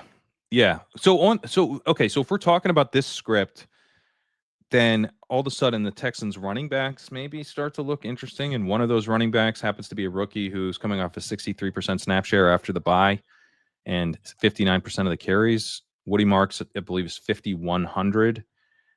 There's a few guys that I want to bring up. Actually, we we already talked about one of them in Swift, his potential pivot in kind of this mid range. I'm less intrigued by him than I am by the other two. Woody Marks is at 5,100 with Swift at 59, so you save there, and you could have him being the clear lead back in a against a really beat up team, while his team is leading and doesn't really want to pass with Nico Collins out and not being able to protect Stroud, very well, even even with the 49ers defense being Yeah. what it is. So they could lean on Woody Marks here. I know he's not like gonna have 85% of the snaps or whatever. Chubb will mix in and maybe steals a touchdown. And so it's a little fragile, but Marks is a good pass catcher and has flashed at times this year, and I'm encouraged by his usage out of the bye. Yeah, he's someone like I said, I keep drawing that parallels to that Bucks game, and he would be like Rachaad White was in that game. I feel like because the 49ers aren't getting a pass rush, but remember they invested a ton of draft picks in terms of stopping the run this year, and all those guys are still available. And we saw that even on Sunday night that they still played the run really well with against Bijan Robinson. So like that's kind of the concern is like you would have like him just doing the Rachaad White stuff where it's like inefficient rushing. You can tack on some receiving, but you still need probably multiple touchdowns You need out multiple of him. touchdowns, yeah. Right. Cause that's the tricky spot. Cause like all those guys have been really good that like Michael Williams, Alfred Collins, like those guys have been really good against the run. CJ West in the snaps he comes in and subs in, like they still play the run well. It's just they have no pass rush. They just have no rushers. So and then they said, I just don't know how the Texans take a part of that because like Baker took advantage of it by throwing these moonshot. Now remember Baker hit Tez on that awesome play. That's where he did the Yeah. backflip. Yeah. Cameron Johnson caught like a They wide were open chanting one. MVP and Tez thought it was for him. Tez thought it was for him. Yeah, that's the game I keep shaking. So like, yeah, I could see it. You'd probably need multiple touchdowns from him because I don't know if the rushing efficiency is going to be there for him. I agree, and his rushing efficiency has actually been pretty bad. He's been worse than Chubb on the ground, and that was his bugaboo in college. Yeah, I made myself draft some Marks, but it was never fun. So I think I've talked myself back out of it. But in season long, I would kind of RB2 decisions. I'd break ties to him. Yeah, he's a solid like floor based RB2 type of guy, and then if you can get multiple touchdowns, you feel really great about the outcome. Totally. All right, let's go to Browns at Patriots. Running back rankings this week are something.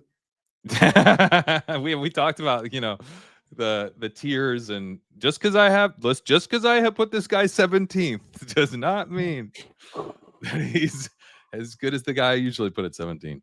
Yeah, this week with the 16 buys and some injuries, I mean, I'd be curious if anyone in the chat wants to say, who's the worst player you're starting this week? great thing to throw out this I'm week. starting Pat Bryant in a dynasty league this week. Hell yeah. Yeah, that's I mean it's not running back, but that's a deep one. It's a league where it's 3 wide receivers and 2 flexes. So, obviously I've got the excuse of I need to nope. It's a third receiver. He's my third. He's not my flex.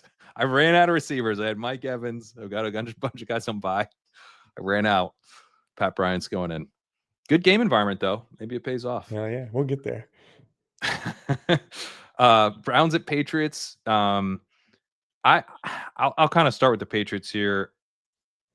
There's 2 things kind of happening simultaneously. One is that the Patriots offensive line is pretty clearly overrated when you look at their season-long numbers. They're 7th best in preventing quick pressure. They're 13th in preventing pressure.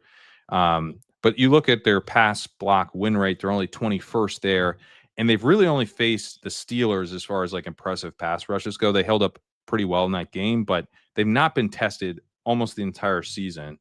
They go against the Browns pass rush pass rush win rate, they're first. Pass rush grade, they're second.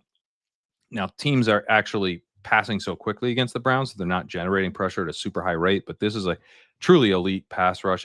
They got Myles Garrett, and they're actually pretty deep behind him. So this is really, really going to put the Patriots offensive line to the test. It'll also put May to the test. May has a 24% pressure to sack rate, which is not good. He has 3.04 seconds time to throw, which is pretty long. So he's going to need to speed that up. Now, some of that I think is him actually like hanging onto the ball, knowing he won't get his hit time against to stuff like the pressure. Saints. His time to throw on his pressures is 3.63 seconds. It's 30th in the league. So he creates some of it too.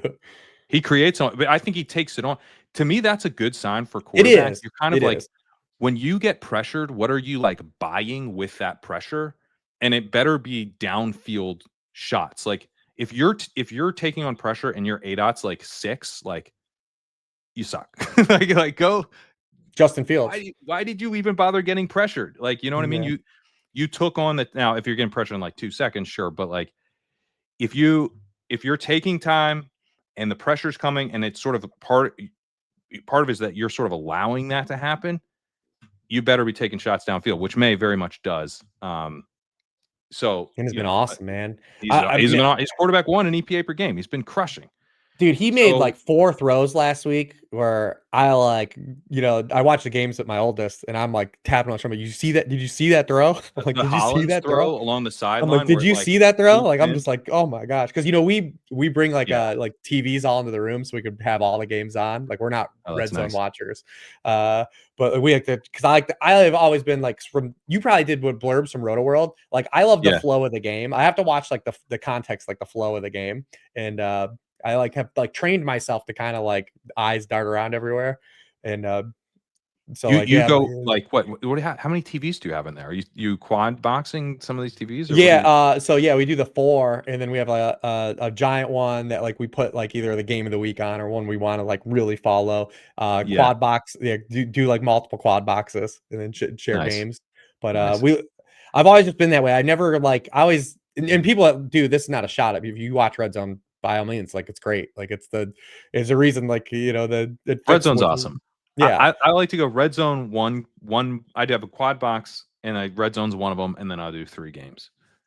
When we were Patriots is usually one of them because I'm obsessed with Drake May. when the ticket first came out, we used to have like a local watering hole that had all the games up. They had a wall. They had a wall of literally 12 TVs on a straight Yeah, line wall, yeah, and they used to show every game. And like, you just kind of get trained to like at first, like when you first watch it, you'd be like, how do you follow all this? And it just kind of happens. Like, yeah. so like I can kind of like follow all the games and like how they're happening and watch. Like, oh yeah, this happened here, and then like you see the play and you know where the stoppage is, and your eyes divert to Uh-huh, like a different uh-huh. one. But Yeah, there was like, yeah, I'm like, shit. I'm like, did you see this throw? Did you see this throw that he just made? yeah, man. The booty touchdown was sick. Like, it's just that was so funny too because I forget who the announcer was like, because it's a former Patriot. I'm blanking on his name, but he was like, Josh McDaniels, like, he's going to make sure not to go too fast here because they're going to want to get the ball. They're going to want to have the ball last and score and then get the ball after halftime. And like as he's saying that, May drops back and rips a touchdown to Keyshawn Booty. And then he like posted on Twitter. He's like, I'm never forgiving McDaniels for this. Did me so dirty. But yeah, I mean, he was so May's quarterback 1 in EPA per game. This is kind of the other side of this is that like the Browns pass rush is for real. The Patriots offensive line is not for real. And May takes sacks and he invites pressure. But Yeah. May has been awesome under pressure this year. While dealing with quick pressure, he has the highest EPA per play in the NFL. That's pressure in 2.5 seconds or less, which isn't really on the quarterback. But he's been awesome at handling it. Daniel Jones is the only other quarterback with positive EPA against quick pressure this year. And when you look at pressure arriving after 2.5 seconds, he's quarterback 3 in EPA per play, behind only Patrick Mahomes and Daniel Jones. So pressure's bad. Like, it's not like, oh, he'll be good because he's good against pressure. Like, every quarterback's better clean than under pressure, but he's not like some dude who's like, oh, as long as he's clean, he's awesome. And if he's under pressure, he turtles up. Like, he's awesome under pressure. The question is, can he get the ball out very quickly, consistently? And that's how you have to play the Browns. That's how everyone plays the Browns. Opponents have a 2.58 second time to throw against against the Browns this year, which is exactly what Aaron Rodgers has and exactly what Dylan Gabriel has. It's like a really short, quick, Mhm. get the ball out type of approach. Against the rest of the league, opponents are averaging 2.81 second time to throw. 2.82 second time to throw, which is just a split second slower than Trevor Lawrence.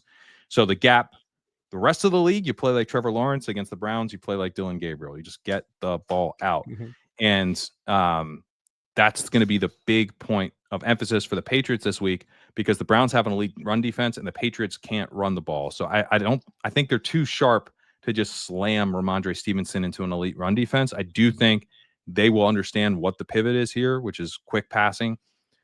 That helps Stephon Diggs a little bit. The matchup overall kind of hurts, but he's really getting targeted at a high rate on these quick throws, 2.5 seconds or less. He has a 37% targets per route run and 3.05 yards per route run.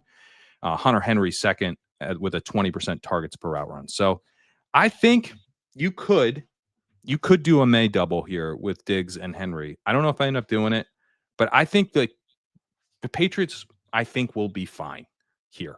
I think the way they score points has to be the quick passing game. They're not going to be able to consistently move the ball on the ground. It'll be a little less fun. Booty is probably not going to get loose for a deep touchdown this week against this pass rush, but I think the Patriots will be okay, even though the Browns pass rush is definitely for real. Yeah, probably. It's probably one of those things though, like what kind of fantasy squeeze do we get? This is like the first time for like fantasy purposes I've kind of been like, I don't know if we're going to play May this week. It's genuinely the first time. And honestly, out of all the games we've had, this is the first one I'm like, I mean, the only guy they've even allowed more than 15 fantasy points to was Aaron Rodgers. Yep. So it's like, he can always get there with the legs. That's the one thing you have. May has gotten the ball out within 2.5 seconds on only 37.9% of his dropbacks. That's 32nd in the league. We talked about his pressure stuff being 30th. The Browns have also turned 25% of their pressures into sacks, which is second in the NFL. Like they're also one of those teams, like they're just hard to buy time against because they're the Myles Garrett, man. Like, what are you gonna do? Yeah. Yeah. And then, on quick throws within 2.5 seconds, May's ADOT goes to 4 yards downfield. It's 29th in the league.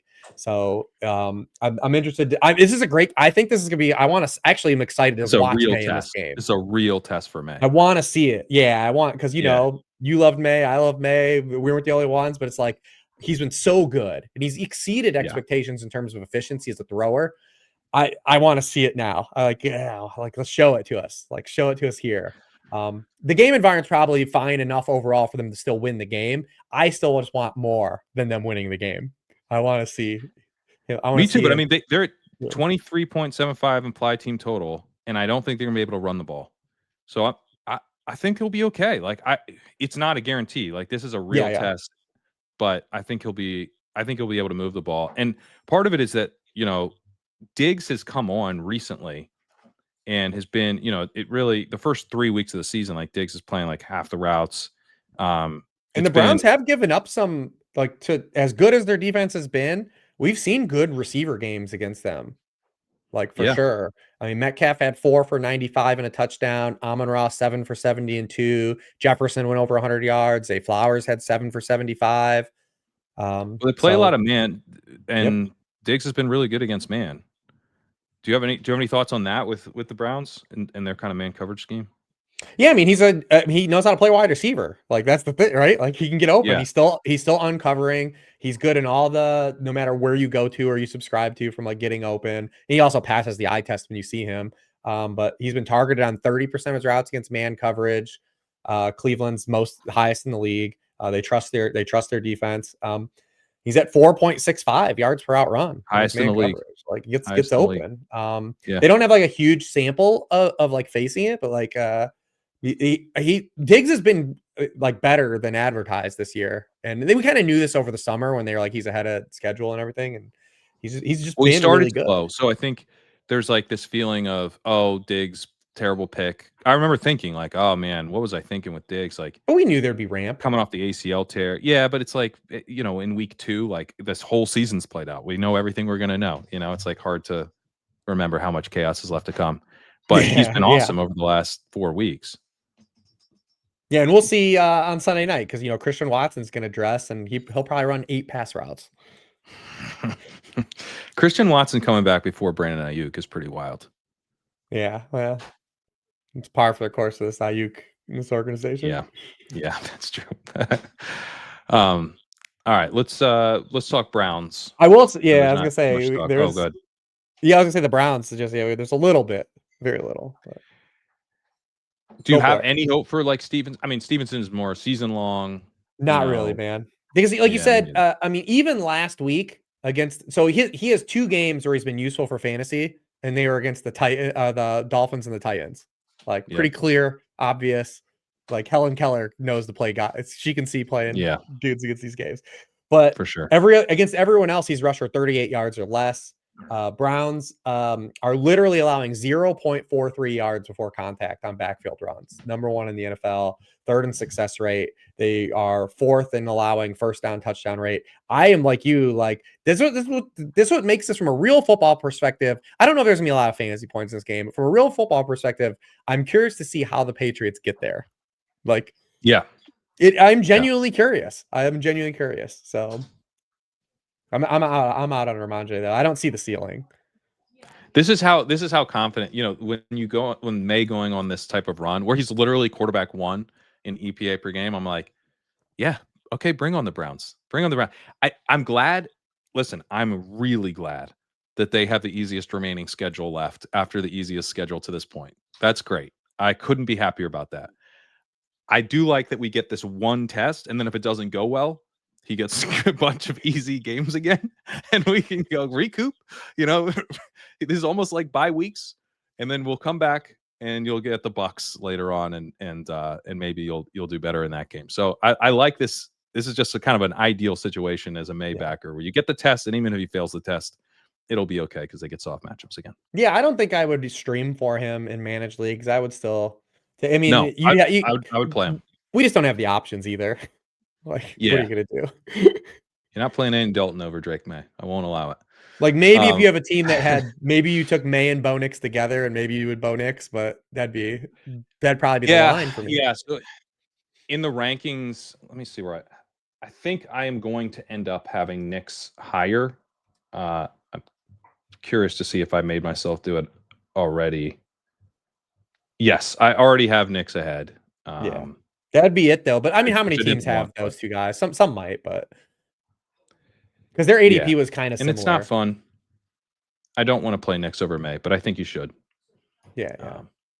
Yeah, but I have May ranked. I have May ranked above Daniel Jones, which maybe is bad because Jones is like so clearly going to be on a team that scores a bunch of points. But I think like May, like if they score points, it has to be through May.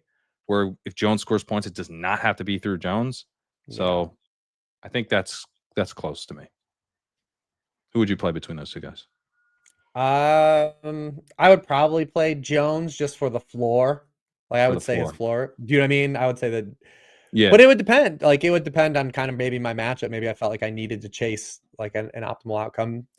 It's close. I do have Jones. Well, I actually have Jones 1 spot higher, so it's not even like it's. So that was like a good Yeah. call on your part. It was a good call. No, I mean I have them back to back, and it's like, yeah, I could see Jones. I might end up flipping Jones, but it's very close. So just to Yeah. give people an idea of like the May, Because where we're at. May Jones is in the same spot May was in last week. Where like we talk about the Texans or Titans, and they don't give up a lot of points because teams don't have to throw on them. But like while teams are throwing on them, they're not good. So as long as the Colts are throwing while they're throwing, Jones will be fine. Right. No, Jones will be great while they're throwing, but how many times does he throw? Yeah, yeah. We'll Um, we'll talk about them just a little bit here. Dylan Gabriel and The the wagon. Browns. Yeah, we'll get to the wagon. Don't worry. Uh, culture wagon, man. Um, Browns. They're. I don't know. There's not a lot going on here. Quinshon Judkins getting all the carries. Dylan Gabriel was okay against the Dolphins, but it's the Dolphins. Patriots are a pretty good pass defense, really good run defense.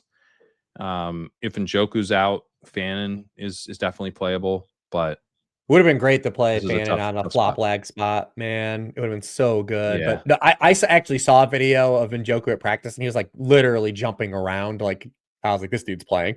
Like yeah, he limited missed it. all week, but yeah, Remember last year he set himself on fire and came back and played the you got the to give next him. week. Yeah, you got to hand it to him. Yeah, Like I assume he's playing, but man, it would have been such a good spot to play Fannin because everything it would have happened for been. Fannin we wanted to. It's just the Browns dog walked them, like no pun intended. Hmm. Like he had an almost 87% drop back rate, target on 25% of his routes. So he ran 20 routes. Like Yep, it would have been yep. such an awesome spot to come back to him, and we're probably getting Njoku back, and he still might be okay. It's just we would have wanted the near 90% route rate against the team. Like they're going to have to throw in Yeah. this game.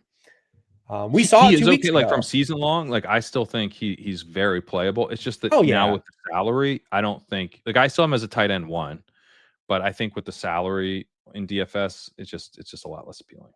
right. Because they're going to have to throw. We saw 2 weeks ago when they were road dogs against the Steelers. Like Kevin Stefanski had no qualms of letting Dylan Gabriel throw 50 times. Like he was Mhm, like, cool. mhm. Like, because this is where I think like this is where they're going to have to. Like Judkins, I mean, 3 touchdowns covers up a lot, and I don't think it's a Judkins problem. So on Sunday, he averaged 0.44 yards, negative 0.44 yards before contact per rush against the Dolphins.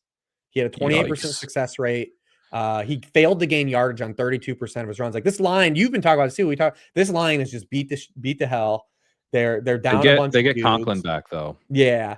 So he's 35th out of 37 running backs now in yards before contact. He's a road dog, like a pretty sizable road dog. And oh Yeah. yeah, the Patriots are incredible against the run because they spent a bunch of money against the run. Nobody's run for 49 yards or more against a run for more than 49 yards against them. We talk about the Browns and their yardage allowed before contact. Well, the Patriots are second. They're behind the Browns Yeah. in 3. So like it's probably going to be like I could see Dylan Gabriel having like another game where it's like literally 40 plus dropbacks in this game. Then maybe Fannin does get there ultimately, but he's definitely harder to play in DFS. It's like one of those I things where you're like, "I'm gonna play Fannin," then you're like, "Well, Kittle's kind of the same price, so I'm playing Fannin over Kittle." No. It's the No. grossest thing, but I don't know if you're going to do it in DFS, but like I mean, I think Judy objectively is okay in this game. Like at least you know he's going to get a bunch of targets. Oh, That's man. all. I mean, he's had over 20% of the team targets in the past 2 Gabriel games. I mean, he has over 40% of the air yards. They started to play Jamari Thrash over Isaiah Bond. Yeah. I And know 2 that weeks too. ago, when they had that game script, he had 13 targets. Now, granted, I don't know what he's going to do with these targets, but I do imagine this is a game where Judy does get double-digit targets. I could really see it today. Judy's averaging 6.8 PPR points per game. Do you wanna It's just take a trash, quick dude. guess on what his expected points per game is per PFF? I well, I guess removing last week, it's got to be. Is it double digits? It's Even? 12.1. Yeah, 12. 12.1. So he's leaving he's almost half his Half of points. his expected It's just points. like, Yeah. take what he's supposed to get, cut it in half. There's Jerry Judy. That's kind of impossible to, like, maintain. The reason I side like that is because I wrote up Judy pretty positively, um, on the idea of drop back volume, and just, like, this level of inefficiency is actually difficult to maintain. Like, variance will help you out at some point. So yeah, I mean, I don't know. I hadn't even thought of him for DFS. It's more like, hey, I think he's in wide receiver 3 consideration in redraft. What is he even priced? I hadn't even considered him, but He's 4-1. oh my god. I mean, it's Yeah, dude. warranted. It's warranted. Dude, god damn. I think he's a good play. 4,100? Yeah, I I mean, mean, it's a definite football gods take the wheel play, but I actually believe he's gonna probably get double digit targets. I think it's like probable. against Pittsburgh, they had a 79% pass rate. So, like, there is no exaggeration happening here when you talk about, Dylan Gabriel just letting them chuck it in that game. They dropped down last week to 48%. They were 52% against the Well, of course they Vikings. did. Of course they Of did. course, yeah. Against the Vikings, they're dealing with this incredible blitz in Gabriel's first start, and I think they were just protecting him. But yeah, I mean, the other thing too, I talked about, I think the Patriots will be okay here and be able to put up points, so they should be able to push the Browns as well. Um, I guess the one thing, right, that's tricky is that if you can't run the ball as the Browns, and it's like obvious drop back situations Well, for that's what I said. Gabriel, Yeah. then it's like 12 targets, but what do those mean? Like when a target drops by your feet, and there was never a chance. You had to run just for it to get near your feet, because he kind of just chucks it up. That shouldn't count. But I think we might get a couple of those. I'm just saying, if you want to make a lineup to where you're somehow getting to big quality running backs or trying to jam in you're doing the old team jam And them I in. do want to do that. Now that I you think mention it. Judy is like objectively one of the best plays per dollar in terms of opportunity. Now, I don't know what the hell you're going to get out of him, but I think in objective, just opportunity for cost, I do believe he would fit that build. Anytime you can play a guy who makes Chris Olave look like the most efficient receiver in the league on his opportunity, you got to do it. Yeah, honestly, it's a good call. It's just so gross. It's the It's grossest. just so gross. It's absolutely heinous, dude. Oh, it's really bad. 4-1 though.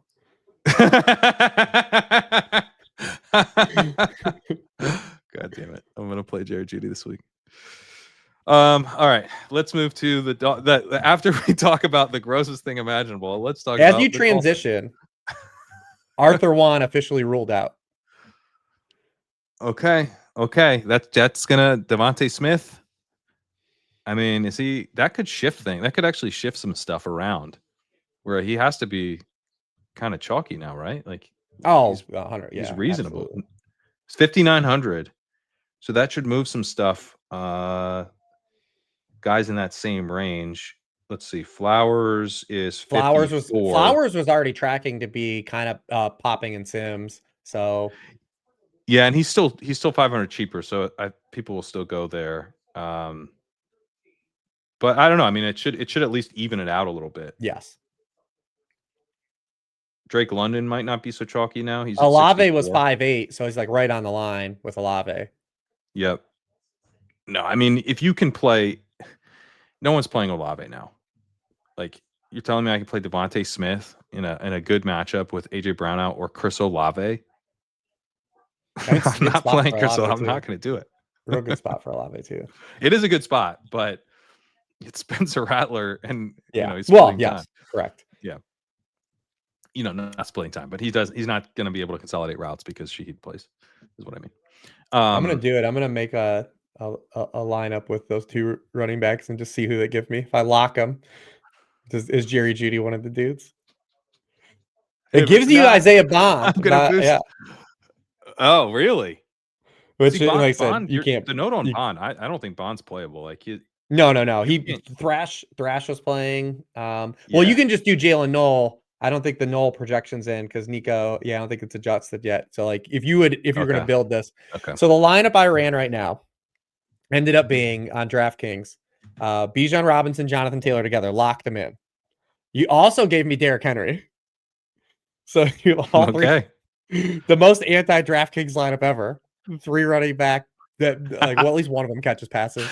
Bo Nix, Chris Olave, Dalton Schultz, and Rashid Shaheed. So then you would swap Noel for Bond. So it's like 2 safeties. So you'd have to do some jostling, but it's actually not even like the worst object. I thought it was so naked way Bo Nix. Yeah, naked Saints double without Rattler and naked Nix. Wow. Sims have lost their minds. Yeah, absolutely. All right, let's talk about something even grosser than Jerry Jeudy. Tua Tagovailoa. Let's move on. Had 0th percentile EPA per play last week. It was his lowest of the season, as you would expect, but not by much. He was 2nd percentile against the Colts in week 1. Just absolute trash. He was just getting the ball out super quick and to the other team. Just really like watching him, you're just like, what's going on, man? But won't throw 10 interceptions this week. Did you see that? The Mike McDaniel? So I asked Mike McDaniel if Tua would remain the starter. He's like, yeah, we're gonna start Tua. I'm pretty sure he won't throw 10 interceptions this week. I was joking around because I think McDaniel is just spitballing. He says they're gonna get Jalen Wright involved. Like this is like it's like a character who dies in a movie and just like then like inexplicably like returns, in the second half, and you're just it's like like he's like there's no way McDaniel like thought he was going to be in this part of the Dolphins season, it like he's having to get press conferences. I think you don't fire him. Like you just make it go. You just make everyone. That's the punishment, right? You finish the year, man. You just finish the year. We're not even mercy killing this. Like you just do this. Like you don't get a Oh vacation. no. You don't get a vacation. Like through the year, like when we're 1-12, you're still out here like doing press conferences. Because you can see he's just degraded every week. He's just progressively like lost life. Like He's mailing in the press conferences. I mean, he's always rambled and stuff, but the rambling has gotten out of control. And Tua is just saying crazy stuff every time. He admitted to not being able to see over the line the other day. That's yeah. that's unusual. To be fair, Purdy did the same thing in the offseason. Did he? I've missed that. Yeah, like Purdy was just talking about like how he's like I make like 40% of my throws or trust throws on my pre-read, like my read, because like I'm so small, like I can't see over the guys. This is literally the human resources meme where like I think that's cool and courageous of Brock Purdy, but when Tua does it, it's gross.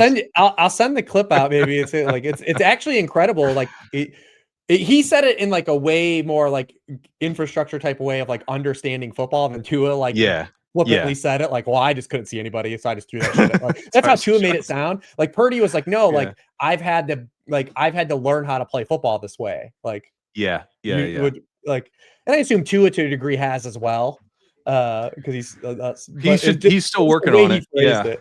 It yeah. was the way he phrased it. It's the play. I mean, when the play is this bad, you just it's But all of the Dolphins, like the vibes are literally completely the "this is fine" meme. Like I like they're all, but like it's acknowledging like everything's on fire and we all see it, and they have to keep telling us like as professionals it's not, and but we all know and they know it, and like we see through everything. the thing like there's no reprieve here. The Falcons defense is awesome. They've really turned it around this year. The pass rush is great. They're blitzing at And a they high play a rate. style of football that takes the first read away. Yeah, which Like is just yeah, not what you want. They're the third most efficient team against first reads this season. Looking yeah, at that's EPA. is the whole Raheem Morris. Like we're gonna play cover three. Like we're gonna take your Hmm. first read away. This is this is it, man. It's just terrible. It's bad news. There's That's not it. anything. There's nothing I can tell you that Moving is. on to the Falcons. No, I mean, is there anything? There's nothing. I mean, We listen, can't. Achan's. I think Achan's fine, especially with Waller being out. We know they're going to use him in a pass game, but like, I feel Yeah. like is this a spot Achan's going to get me 30? I don't. No, I don't either. And Waddle. maybe Mike McDaniel watched Kyle Shanahan last week. It was like we can do some of the same things in the run game, and and Achan's at least indoors on turf. It could be fun, but Yeah. on this slate, like we just think of the running backs we've already talked about. How am I squeezing him in? No, you're not. You're not playing him. They have an 18-point team total. Yeah. What about Waddle? Fine. 5,700. Going to command targets. Again, I feel okay about the Dolphins guys in managed league stuff. I struggle for the upside because here's the problem with this game by big picture for if you want to run Dolphin stuff is they can't stop the run. Dude, like the Falcons are already opponents are already running the second fewest plays per game against them. Like this is dude, they're gonna have I could see the Atlanta Falcons in this game with a banged up Michael Penix. Michael Penix also, by the way, said he expects to start with a banged up Michael Penix against defense. What is the over-under on Bijan Robinson, Tyler Algier carries combined?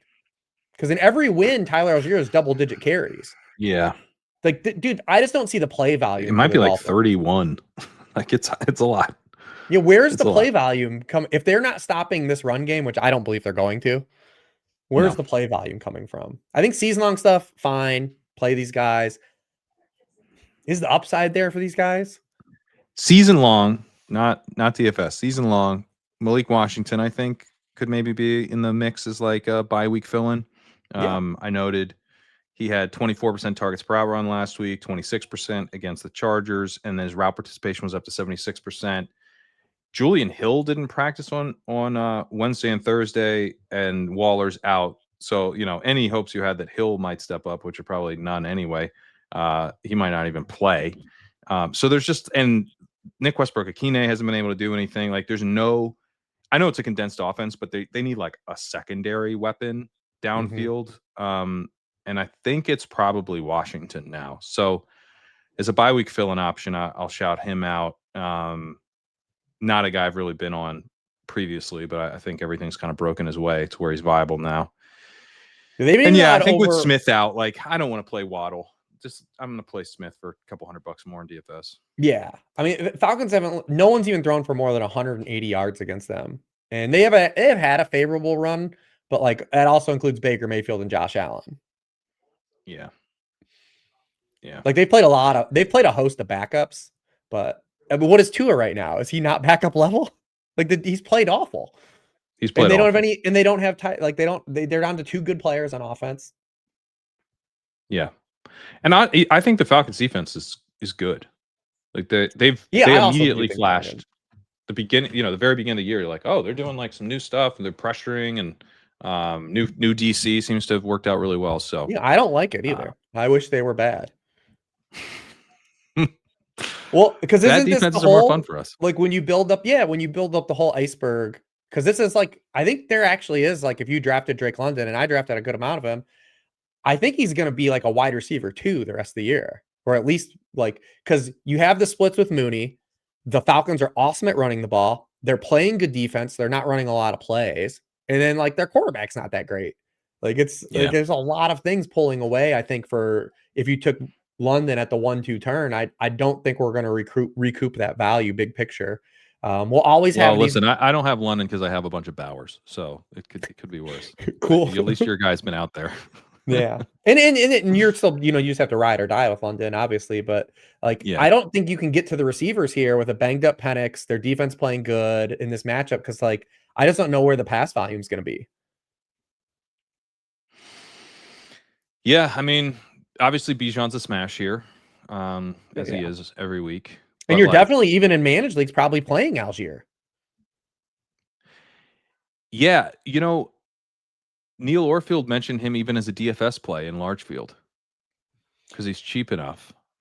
You need 2 touchdowns, but he could get them. He Could actually is get him. out. He actually has out touched Robinson 7-4 inside the 10-yard line. And when, Dude, Algiers good too. Like you hand him the ball in 13, like he might yeah. punch that in. Like he's anytime he's on the field near the end zone, it's not good for Robinson. So he's played 35% of the offensive snaps when Atlanta has been ahead compared to 19% trailing. That all tracks. But in the second half of games ahead, he goes to 45% snap share.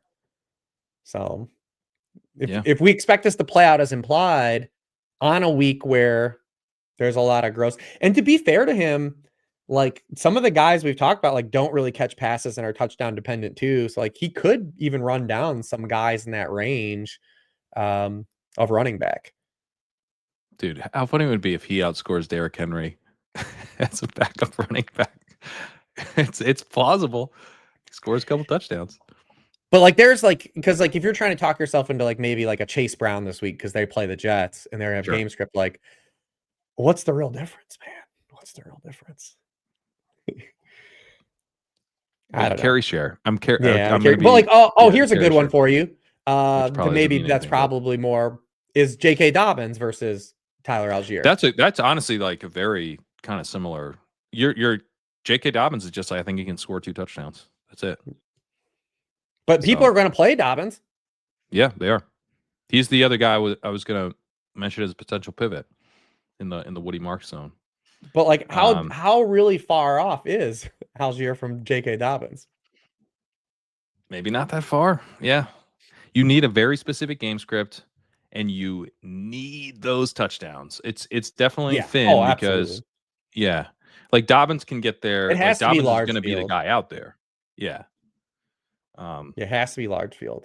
It has to be large field for sure, which I don't really play. So, but Neil does, and he was Yeah. saying he's thinking about him. So it's definitely viable. Anything else before we go to Jets at Bengals? No, I mean, I'll just say, like, I think that Algier though is the tiebreaker for me between Taylor and Robinson. If you have to twist my arm to only play one, if you're like Rich, I can only play one. Where's your Taylor. lean? I would choose Taylor because he doesn't share anything inside the 10. He doesn't share anything at all. No, He doesn't leave the field. I mean, Bijan actually has the receiving out. That's like a Trump. That's like his spade is like the For dude. sure. His receiving stuff is immaculate. Yeah. So, Yeah. There's an outcome though where actually Bijan has 150 total yards and no touchdowns though. Yeah, and I mean, there's outcomes where they just like aren't pushed at all. This could be a 3-quarter game for sure. Like the Dolphins, it's so bad. But Bijan is a great play. Don't again take He that is in a great play. context. He's a great play. I was He just is a saying great play. if you can only pick one, I'm only playing whatever. Who's the tie break? I do tie break the Taylor. Me too. Me too. And partly because one of the things that Bijan definitely has on Taylor is the huge target share, 21% with 2.27 yards per route run. That's a big time edge on Taylor, but it's like this game environment is less likely for him to win that way, or to need to be used that way and absolutely crush Taylor through the receiving usage. So very, very, very strong play though. Yeah. Jets at Bengals. Do we still not know who's starting? A competitive advantage, sir. So I said, they're talking, they're doing owners meetings. Woody Johnson's calling out his quarterback and everything, and I propose a new rule change, which is that you're still allowed to play coy with your naming your quarterback starter, but you have to win one game before you're eligible. Is that Before you're good rule? I mean, this is the most. I mean, he's definitely going to be one and done, right? Aaron Glenn. 100%.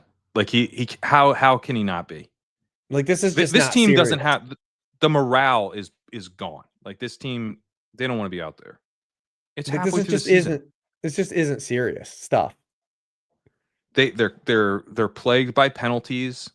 They It's like don't Urban play to Meyer win. shit, dude. This is like Urban Meyer stuff. It really is. They give up in these games. Like they just straight up like run the ball. Like they're down like 12 points and it's like they have like an 8-minute drive and kick a field goal. Like this team is just absolutely brutal. And I just can't ever shake that picture of him just dancing on the sideline after that field goal return. Like that's gonna live forever. For like that's gonna be That his was pretty legacy. good. It's gonna be his legacy. Like well, he Yeah. gave us that. He gave us that. And the Lions defense is better without him. That's the other thing that's been rough. It's all bad, man. Yeah. We want Tyrod to start though. I You know guess. what, man? Tyrod sucks. He Yeah, sucks. I don't disagree. EPA per game, just a hair better than Fields. Success rate, worse. Worse than Fields this year. His time to throw, longer. Longer than Fields. He's at 3.19 second time to throw. Only Caleb Williams has been longer. Fields is at 3.13, so he's holding the ball forever too. The Jets, quick pressure. I've heard nice things about the Jets tackles and stuff. Jets offensive line has, in terms of the performance this year, has been abysmal. They're dead last in quick pressure rate allowed, dead last in pressure rate allowed. The pressure is on the quarterbacks to some extent Yeah, because they both it hold is. the ball forever. But the quick pressure is not. If you're getting pressure in under 2.5 seconds, like that really isn't on the quarterback. And the Jets are allowing that at the highest rate in the league. So it's both. These They just guys took can't get rid 6 of the ball. sacks against the Carolina Panthers. Yeah, man. But it's both. It's like I'm not excusing the quarterback play. The quarterback play has been really bad, but they also can't block. No, I had this well, I tweeted this on Monday, but I did the Jets, the pressure rate of the defenses that they have against the Jets, and then their pressure rate versus removing the Jets from their pressure rate. This is the one. Yeah. It's absolute, dude. It is because again, like they played the Panthers, dude, who couldn't get a sack for their lives coming Yeah. into Sunday, and they have 6 sacks. Their pressure rate is 10% higher against the Jets. The Broncos, even who we know get pressure, they had a 17% jump in pressure rate against the Jets. The Cowboys plus 10%. The Miami Dolphins plus 26% pressure rate against Lord. them. The Buccaneers plus 12% against the Jets. The Bills plus 12%. The Steelers in week 1 were the only team that had a lower pressure rate against the Jets than everyone else. And like we got hoodwinked again, man. I remember being so excited in week 1. I was like, wow, Tanner English is doing all these things for Justin Fields Yeah. that no one else did for him. Where did all that Yep. go? Where did it go? All I that don't know. motion, the quick passing game that was there in week 1, we've never seen it again. It's never been a part of the offense. I mean, I've been like really unimpressed with Eggstrand for most of the season. Yeah, I forgot that we at one point were a little optimistic. Feel like it just was another year, man. And Yeah. I mean, the one thing I think is with Taylor, you're more likely to get passing volume, but that's not really about Taylor. That's just about their total lack of confidence in Fields. But also, yeah, like, who cares? Like, Josh Reynolds yeah, is your number one receiver. He had 21% targets per outrun last week with 93% route participation and 0.69 yards per hour. Arian Smith has had 72% and 93% route participation over the last 2 weeks, has not recorded a single yard. incredible. Mason It's, Taylor's probably going to miss the game. Tyler Johnson led the team in receiving on 11 routes.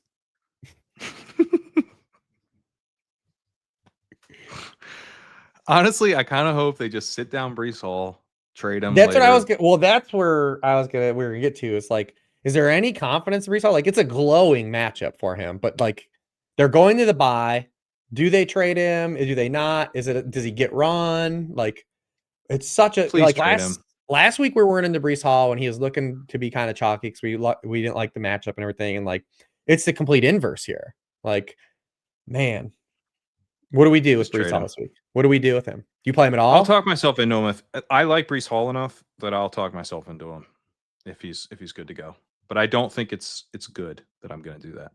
Yeah. I don't think it's They've good. Bengals have had an RB1 score 4 straight games. Jordan Mason, RJ Harvey, Josh Jacobs, Jalen Warren. So it's not even like elite dudes outside of Josh Jacobs. They're getting flooded on inside zone, which is Brees Hall. He's fourth in the NFL in inside zone run rate. The Bengals are 31st against those runs. But it's what are we doing? He's going to show up in the Sims, and I'm going to be like, I guess I just got to play him. I don't see what else I can do than play Brees Hall. But You know who we can honestly, I hope play? they just trade him. We can play the Bengals though. We can play the Bengals for sure. Joe Flacco, man, I like he's him. slinging it. I like him this That week. throw he had to T Higgins, where it was like that tight window over the middle. That's nice. You like to see that. Browning has been so bad.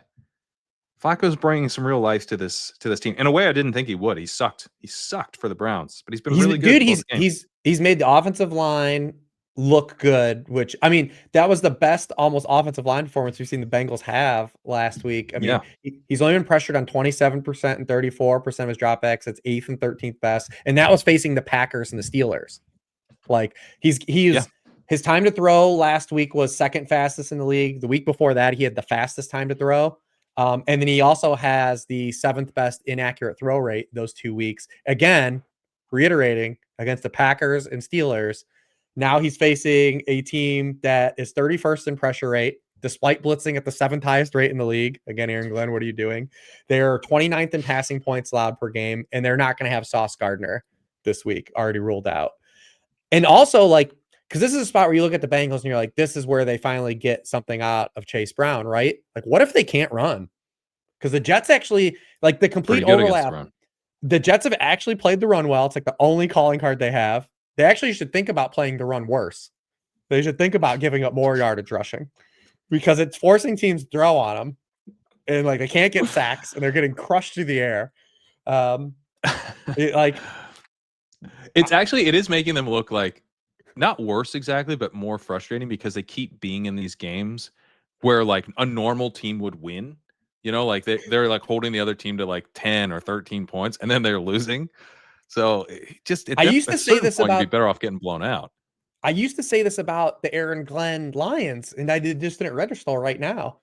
When before last year, like, remember the Lions always had like these awesome run defenses, but they would get killed in the pass game. It's like, have you thought about just giving up some rushing yards? Just give up some rushing yards and make them not. This is what's happening. And now you don't have Yeah. Sauce Gardner against Jamar Chase and T. Higgins. Like, what if the Bengals, like, because it again, like, what if they just have to go throw the football, score points? This is what they have to do. Well, they don't have to. The Bengals don't ever need to pass. They had a 71% pass rate against the Steelers, 10% above expected. Zach Taylor, like he is very consistent. Like they throw the ball. They had Joe Flacco in his first game with the Bengals, where he had less than a week to prepare against the Packers, passed 73% of the time. Like this is a really committed team. It's not a Burrow thing. It's a Taylor thing. They throw the ball. So I don't know that you need to be pushed here at all. Like Nope. you could have, 68% pass rate here with the Bengals winning, by 14 points. Yeah, I want to play Flacco doubles. But in the running back slate, it's hard to play Jamar Chase too. Like, Yeah. we talk about I think if you're playing Jamar And you Chase, got to play Chase. You got to play Chase if you're doing that, I think, right? oh yeah, if you're playing Flacco, I think you always play Chase Yeah. anyways. You don't necessarily Yeah. have to do the double because it's expensive, but you're probably doing the outcome of what we talked about. If you're playing the Flacco doubles, you're probably not playing. That might be the spot where you don't play the running backs and you're doing a Derrick Henry. Can you? I don't know if you can fit Saquon in that because Chase is so expensive, but that might be the path to where you're doing those. But I This do is want like when you start to think through the lineups and then you're like, you end up to go into like Woody Marks there. You do realize kind of the absurdity of trying in a week, and we'll get to Taylor, but it's like it's not just these guys have a high ceiling. They have like, yeah, he scored 45 points. Like, of course he did, And right. Woody Marks, you're bringing Woody Marks to a 45-point Jonathan Taylor gunfight, So, Yeah, to be fair, like eh. Henry has that too. It's just Henry does have not that. as He just accesses it way less frequently. let me see. I'm gonna do not with T. Higgins and just see what the first thing spits out. And it actually has Bijan in it. Oh, this is a Okay. fucking fire team, dude. Listen to this. All right. So first one I did, just Flacco and Chase, not the double. Flacco, Bijan, Derrick Henry, Jalen Knoll, which is projections updated, Chris Olave, Jamar Chase, Dalton Schultz, Rashad White, Bengals D. Like that's a pretty fucking good lineup. That's a pretty good lineup. And Don't dupe I that. like the Bengals D with Flacco. with Flacco and Chase. That Yeah, makes sense. I yeah, see that script. That script makes sense to me. Yeah, don't dupe that. If I put T. Higgins in with the double, it just removes Bijan to James Cook, and it's the same exact lineup. That's a good lineup too. So I like the Bijan one more. So you can build Flacco doubles, is what we're saying. That's basically what it came to. Will that be the exact Flacco double I build? Maybe not, because again, we talked about like Devontae Smith is in that price range, but like those are pretty decent lineups that spit out. Way better than that first one we did where we tried to jam Taylor and Bijan together. Honestly, one of my takeaways there too is that Chase should be like pretty big. I mean, I know he's going to be chalk, but I think But I don't think he will be maybe should be even because of bigger. the running backs. Because the running back's going to keep him in check. Yeah. Yeah. But Chase, like, he is getting absolutely fed. And I kind of want to make sure I have some of him this week.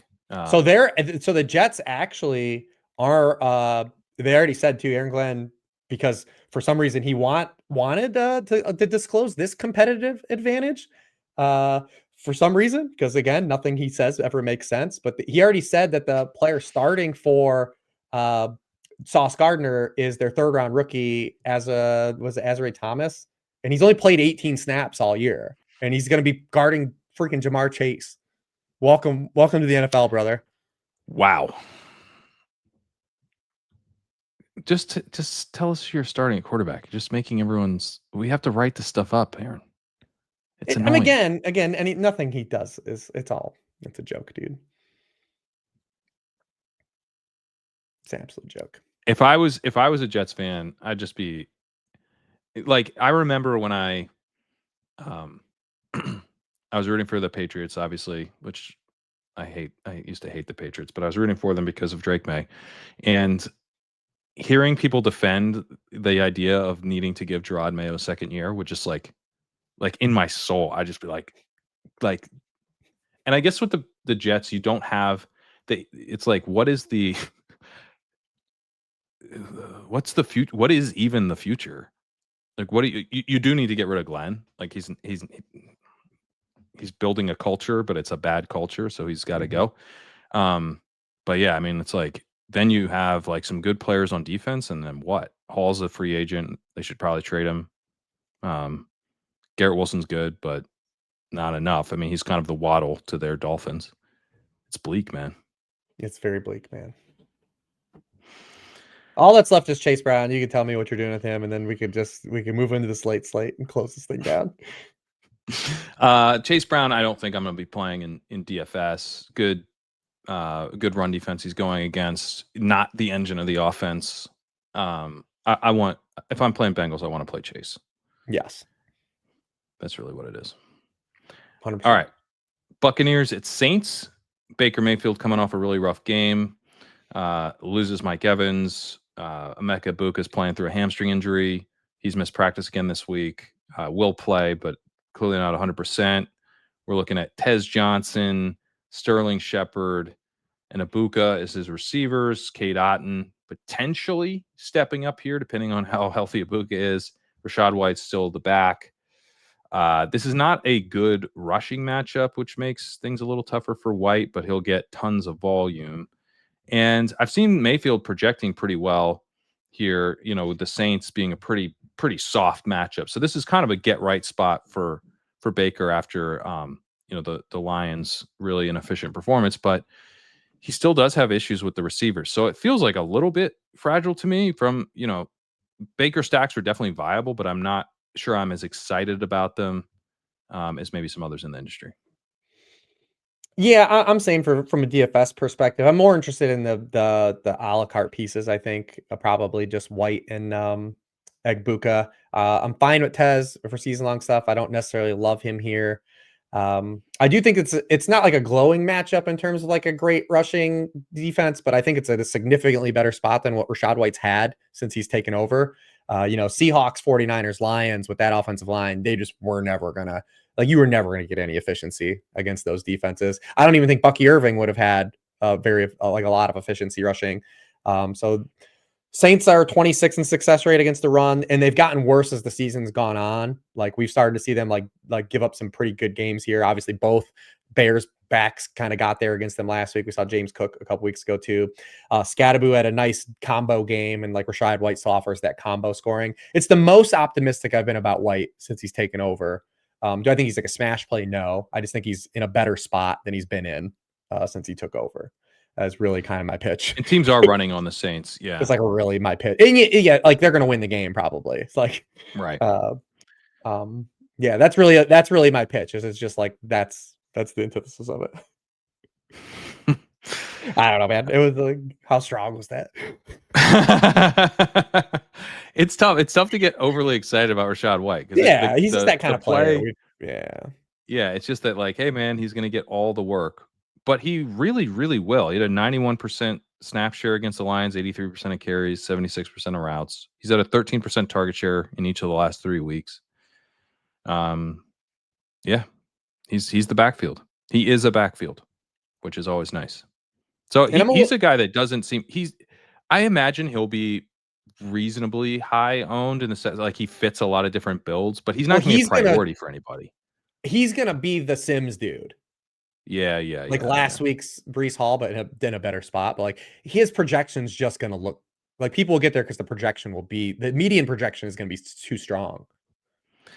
Right. And it's going to be like, oh, I'm locking Taylor or whatever. And then like White's in that lineup. So like it's not like you wanted that lineup to have White necessarily, but he's going to help make some of these other lineups work. So right. He'll be pretty chalky. If anyone's using any type of Sims, he's just gonna default, I think, show up, and he's gonna show up. I think you're right. Which, I mean, you could get off of it because it's not. Yes, you can. Yeah, it's just the tricky part with White is that he does get used around the goal line. Dude, the life cycle of this stuff is so funny because I was huge into Rashad White when he was a rookie because I was like, look, people don't get, like, this guy's big. Think he's a satellite back? He's not. He's like 217 pounds. Like, this is more like Charles Sims or Bucky Irving or one of these guys. Bucky Irving, Buck Allen. I didn't even know about Bucky Irving at the time. Buck Allen, one of these bigger dudes that's Buck Allen. Yes, catch the ball, but like you don't have to come off, in short yardage stuff. And then, a couple years into his career, he's getting all the work, and then it's like, but he stinks. That's what finally happened with Jalen Warren. Bucky Irving. Yeah. Well, Warren's undersized, but he's so compact. He's thick. So it's a little different. Yeah. He's Yeah. But but it's people similar always where treat him like like he's he's good in Austin short yardage. Eckler. People always do the Jalen Warren's Austin Eckler, and I'm like, dude, he's 20 pounds heavier than Austin Eckler. Yeah. Although he is that little like He's you smaller, know, yeah. you don't think you see Warren and like you're like, oh, he's not, and then you know, he just can like really put it, you know, he it's all muscle. Uh but yeah, anyway, Rashad White, it's not I'm no longer excited about this because Bucky Irving's better and I wish he were healthy, but um that's White gets everything, you know, because he's big. He's actually big. He's good or good enough around the goal line. So pretty he's like he's one of these guys who's like totally fine, even as a chalk piece. I'm not excited about it, but I'll end up playing him some.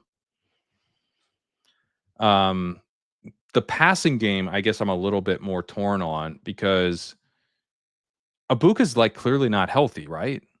Well, he did practice in full Okay. on Wednesday. Like he missed Tuesday, then came back Wednesday and was like just practicing. And that tracks because like I thought he was he still was limited. on the field for like 82% of the dropbacks last on Monday. Like when we didn't even think he was going to play. He was limited Wednesday or sorry, Thursday, but he did practice in full today. Yeah. So So he that's good. seems like he's a go, like a go. Okay. That definitely that is encouraging, that full practice. Because like Mhm. he was like truly iffy for Monday and played through it. Well, it feels too like they're just like playing with fire, like the way their season's gone. Yeah. Like we're gonna risk it. They're like, yeah, we are. And you know, Baker's been talking about how he hates the Saints. They haven't exactly played clean. You know, when we've played him, he said.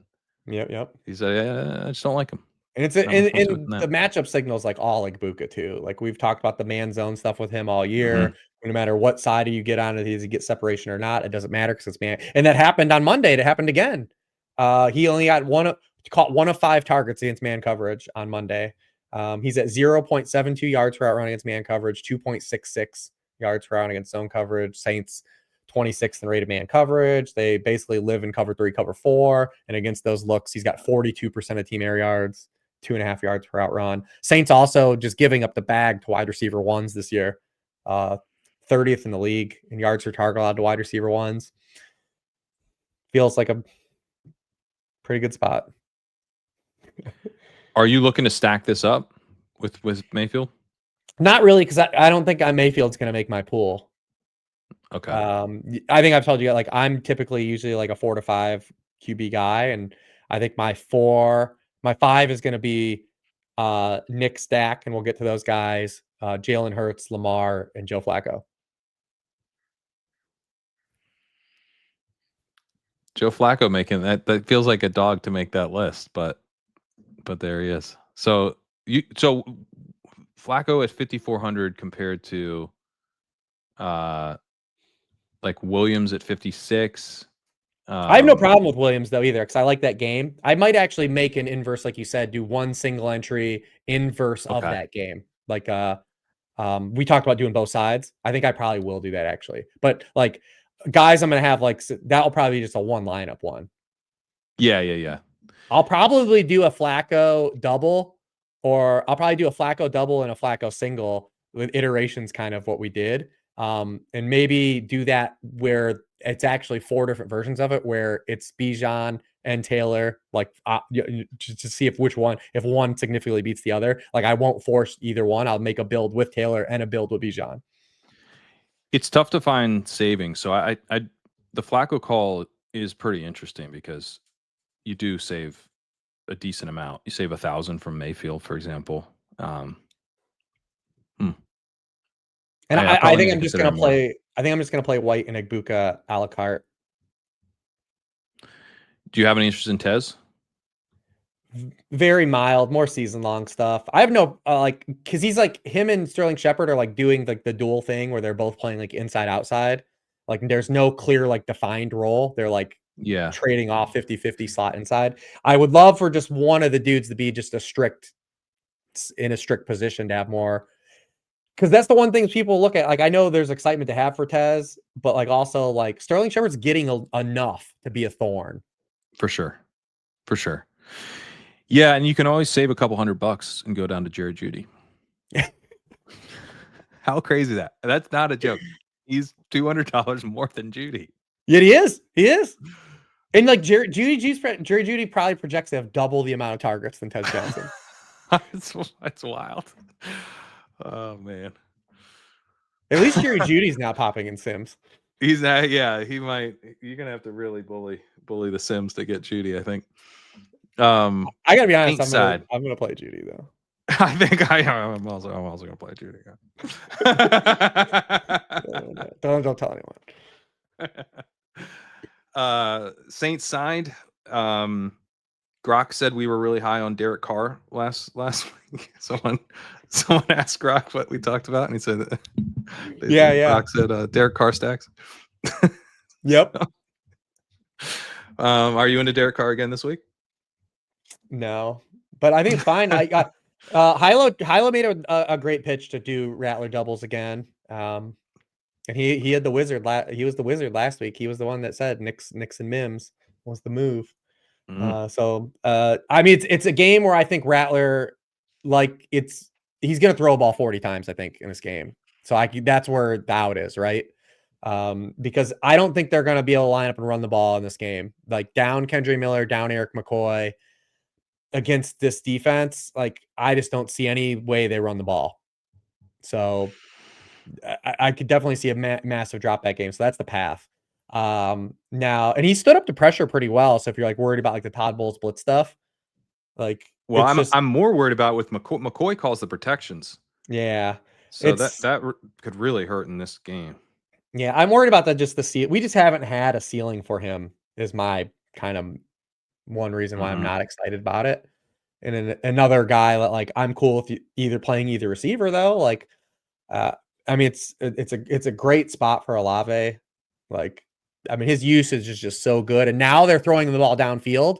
We have to strip redacted the Jacoby Myers comp. Gone. Like, it's redacted. Yeah. It's redacted. He's like 35% of his targets the past 2 weeks are 20 or more yards downfield.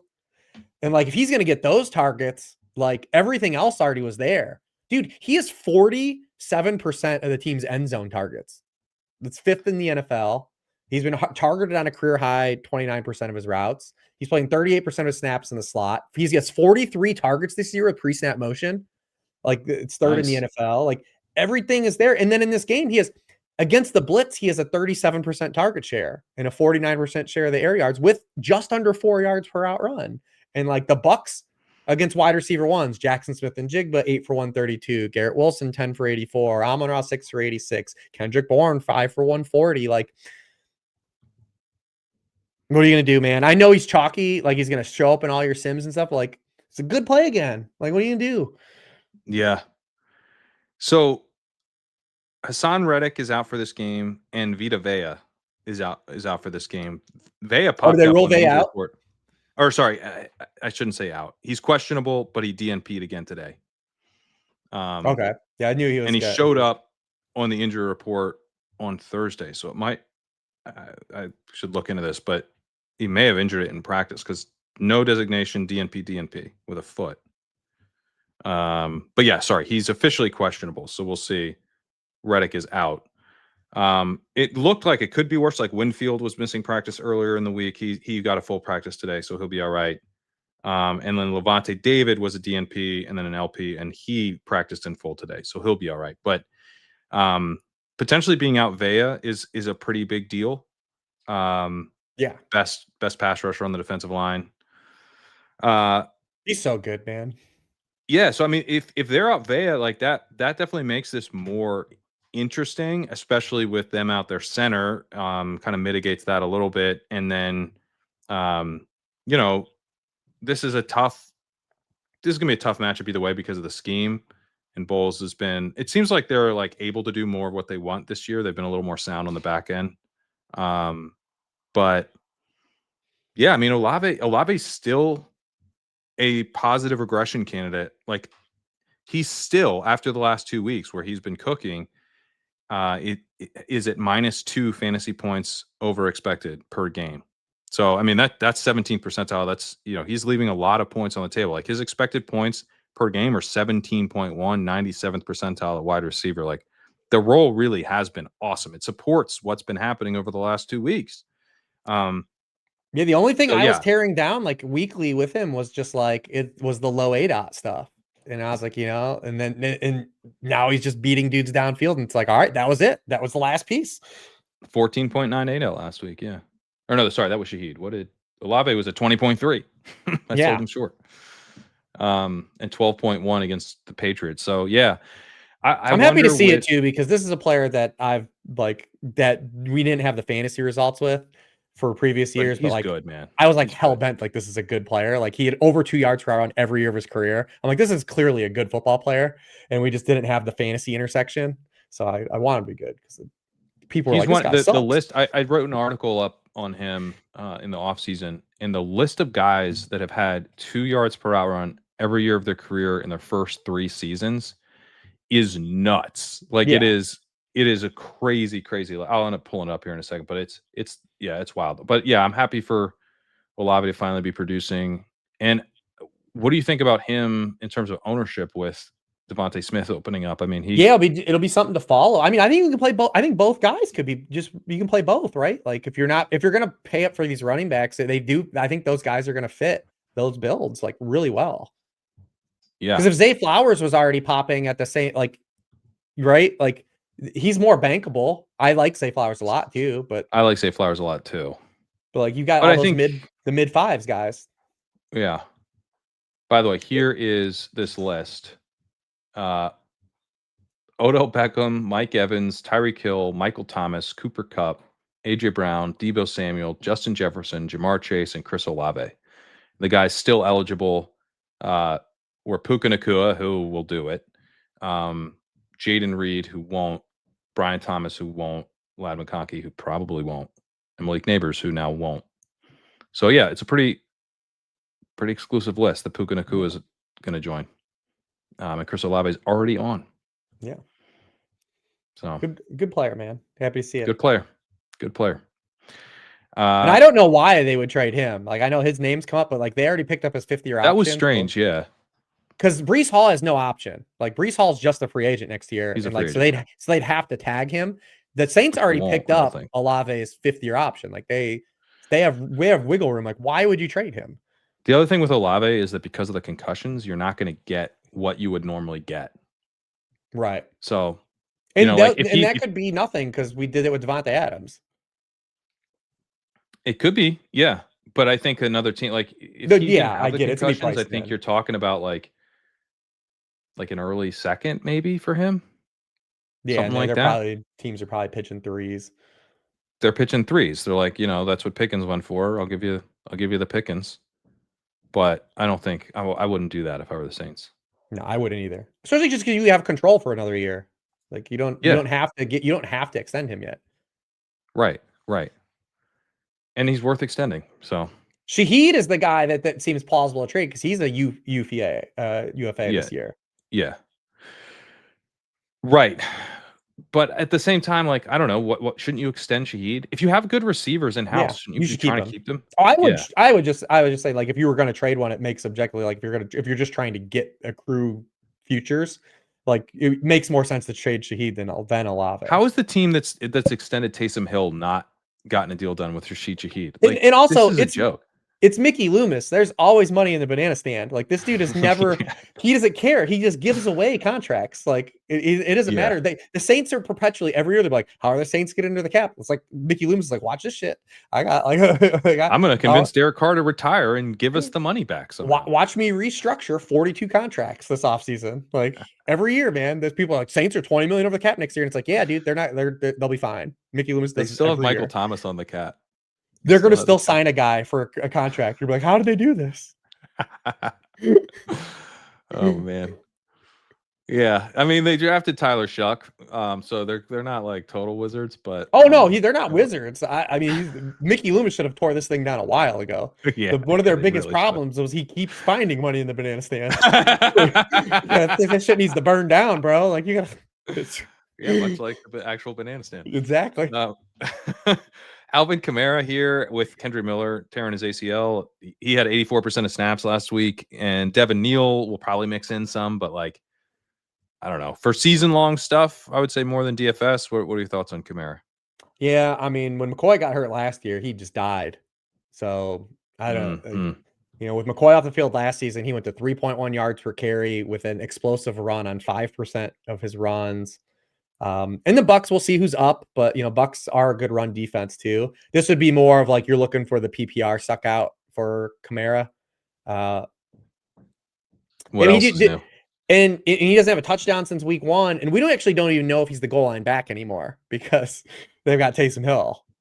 Last Yeah. time the Saints ran the ball from the 1-yard line, it was Taysom Hill.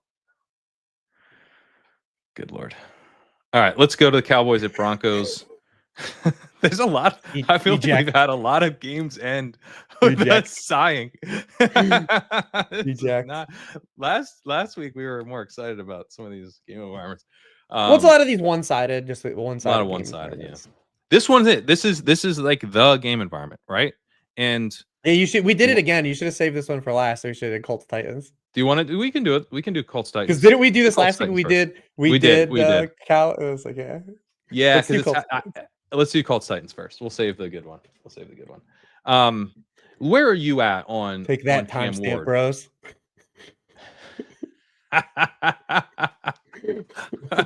Fake out. We just Aaron Glenned you, dude. Competitive advantage. Stay for the whole video. I mean, I remain similar to you were out. I remain saying just whatever. Like, I mean, I just he needs more runway. It's objectively bad. I can't make a case for him, but like, I just want to see more. You're gonna be very disappointed that on my props show, I actually gave out the Cam Ward passing yards over. I'm not disappointed. I think this could be his highest passing yardage of the season fairly easily because they're going to get absolutely smoked and they're just going to have to throw a ton. Yep. And the thing about Ward, I've made this case previously. I'll make it again. He is playing so bad that it's hard to be this bad. It's hard to be as bad as Cam Ward has been. And at some point, he'll probably just turn in one of those Flacco games where you go, oh, shit. Maybe this guy's got something left. And, finishes the season like quarterback 36 in the EPA per game. But, currently he's well, actually, J.J. McCarthy's dead last, but Ward is second worst. So, yeah, I mean, I think that from like a medium-term perspective, Ward is just bad. But bad quarterbacks can put up garbage time production. So I think that's a totally reasonable take. Yeah, it was just his passing yardage over. He's been kidding. The market's too low on it, and then they're too low on the Colts. Just forcing every team to throw because the Colts they have not messed around this year. Like these games they're supposed to win. Like these games are not close. They're crushing these bad teams.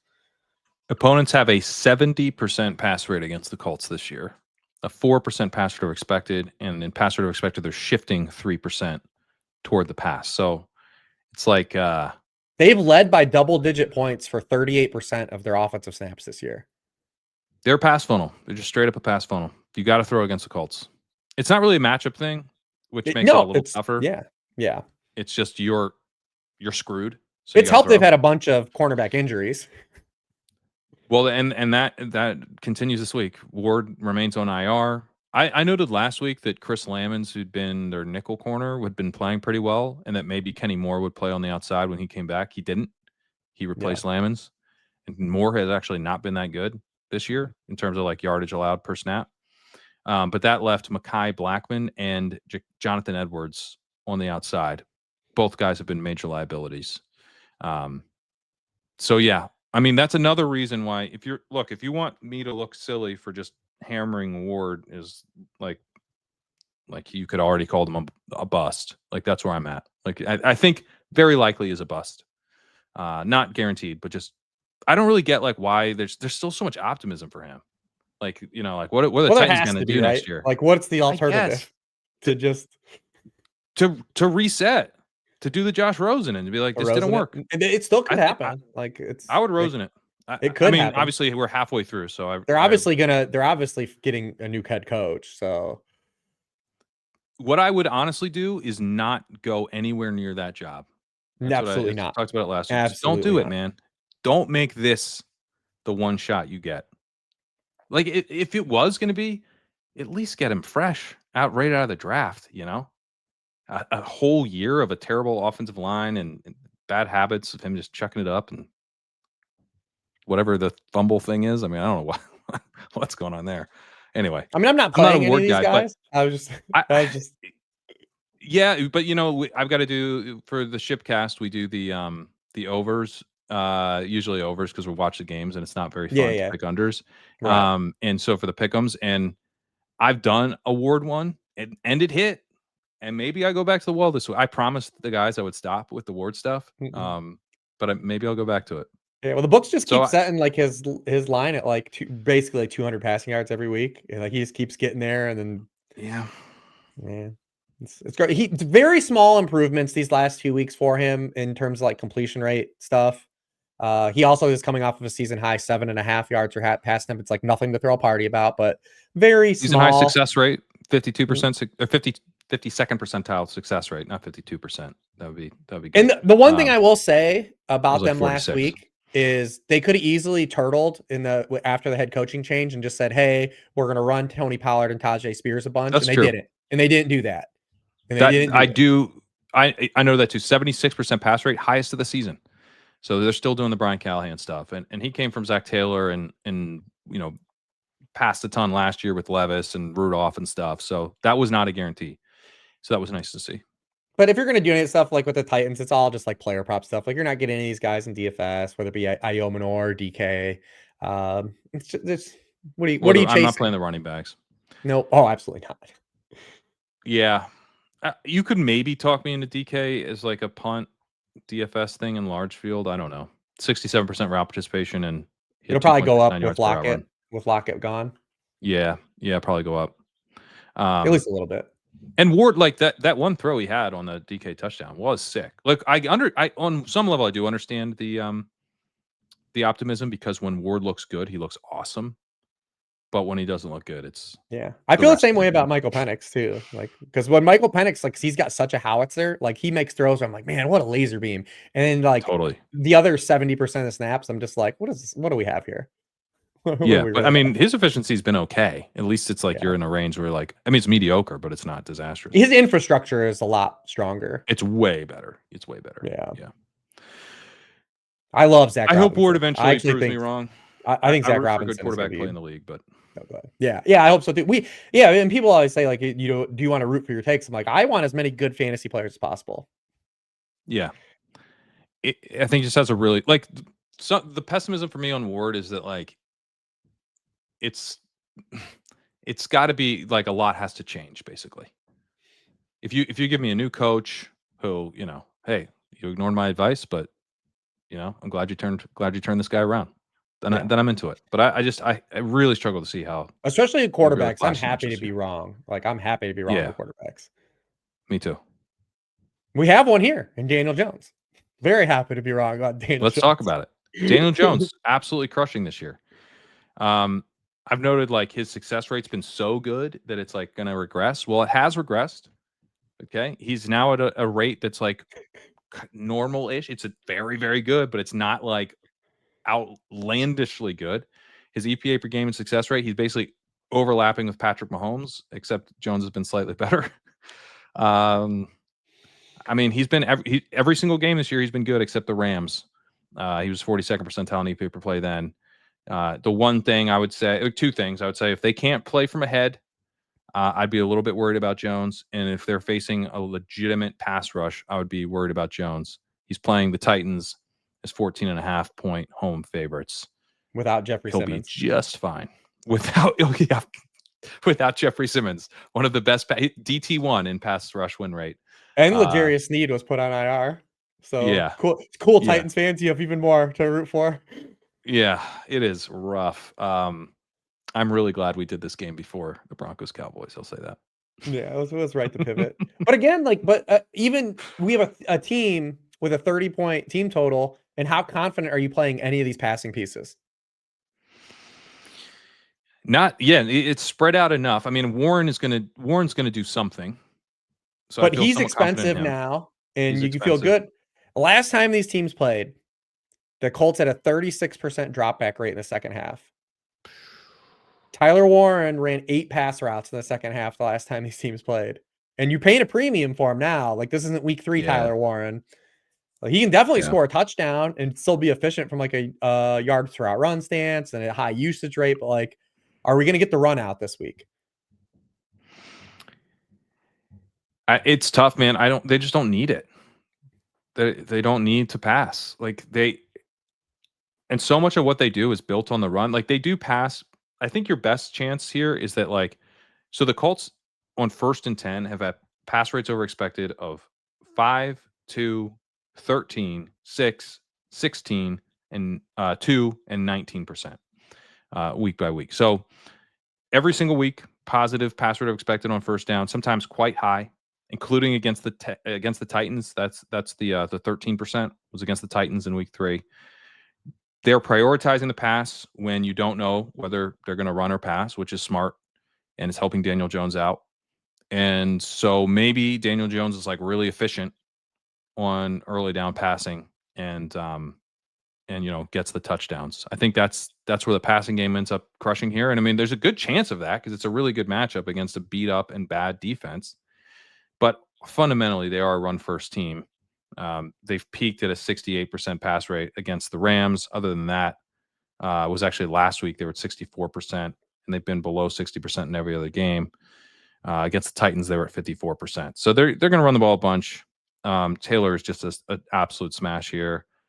I noted for him, first 3 years of his career in PFF pass block grade among running backs, he was ranked 106, 103, and 99. Then in 2023 and 2024, jumps to running back 51 and running back 69. So it wasn't good, but you didn't have to worry about it so much. This year, he's running back 9 in pass block grade. His snaps are immaculate. 87% last week, 92% the week before. He's not leaving the field at all. And we're getting these target shares now. Some of this is Jones instead of Richardson for sure. But these consistent target shares, 17, 16, 14, 13, and 9 over the last 5 weeks. Started the season at 10 and 6. 10 against the Dolphins, 6% against the career high Broncos. receptions per game. 12% target share for the year. I mean, that's not, oh man, this guy's a receiving back, but that's like that classic. It's better. Yeah, he was always the guy that if you didn't, he was never catching passes. Right. He was a Derrick Henry type or Nick Chubb type. Not anymore. Not anymore. So, yeah, I mean, he's not even fragile. It's not even a bet if they keep him in check and doesn't score a touchdown, no, he'll catch some passes and he will score a touchdown. So he will score touchdowns. Yeah. Just jam him in. Jam him in, man. I mean, he's been 10K on FanDuel and over 9K for multiple weeks, and you still needed him. Yep. Their implied team totals over 30 points, and I think they're going to hit it. This team is just they're a wagon, dude. Yeah, they're a wagon. They are fucking wagon. All right. Let's move to the final game environment. Unless there's any other little nuggets. No. Yeah. I think Downs is okay for season long stuff. I'll note that. Yeah, all those. Even Pierce has made a little surge too. Yeah. Although that was with Downs out. Yeah, but even before he was getting he was just looking good. He was, because Pierce used to be that guy. If he didn't catch a long pass, he was a 0. And he's been living around the 50-yard mark, which on a week like this is usable. Yeah, and Downs I would say is a little thin because he's they're not going to run much 11 personnel this week probably, but in season long I think he's viable, wide receiver 4 type. All right, Cowboys at Broncos. Kick us off here. Yeah, I mean, it all just this game I think has a little more volatility than I think the field sees it, but I think the upside still exists there as well. I mean, we've seen the Broncos, even putting respect on their defense, we've seen them play in some games that are high and tight and give up some passing production. Obviously, this year we had the Daniel Jones game that was high and tight. He had 300 yards. Herbert had 300 yards against them. A tight, it's only 43 total points, but it was still a good game. Jalen Hurts threw for 280 yards against them. Jackson Dart 283. You go back to last year. The game I think it's the most comparable to what the Cowboys do offensively is the Bengals game from last year, and then they had the shootout with the Browns and like the Jameis Harden fire game. So there is a path for upside here. I wish this game was in Dallas, just because this offense has been a little Jekyll and Hyde. Going back for multiple seasons now. They're not like quite Lions-esque, but there is some adjacency to like you love them at home, and like they could still be good on the road, but like they're just not quite as good. So there's a little bit of that still too. But I do think that the path for upside to this game still exists, and we've seen evidence of it. That even though the Broncos are a good defense, and we'll start breaking down some individual matchup stuff though. Just from a top-down perspective, I could see this game still being a game that gets there and is fun and is hot. I'm optimistic for this game. I think the Cowboys, like, what do you think about the man coverage stuff? Because the Cowboys, aren't they like Broncos blitz and they play a bunch of man? Yep. Dak's great against the blitz, and they've got 2 number 1 wide receivers. Like, isn't that exactly how you beat a man coverage blitzing defense? Well, that's why I said I think the one game that I think is evidence, because it's funny because like Lamb this year is being used like how Jamar Chase is too. Like we have the kind of the blueprint for like, and then you add Jake Ferguson to this, although his usage is having one of the most bizarre seasons, like underlying metrics. We'll talk about him, but you had this matchup last year that was a shootout with the Bengals, and what happens is the Broncos will use Patrick Surtain to shadow on the outside, but like he's not like the old school Darrelle Revis. He doesn't follow a guy around like really ever. He's only played 20 snaps in the slot all year.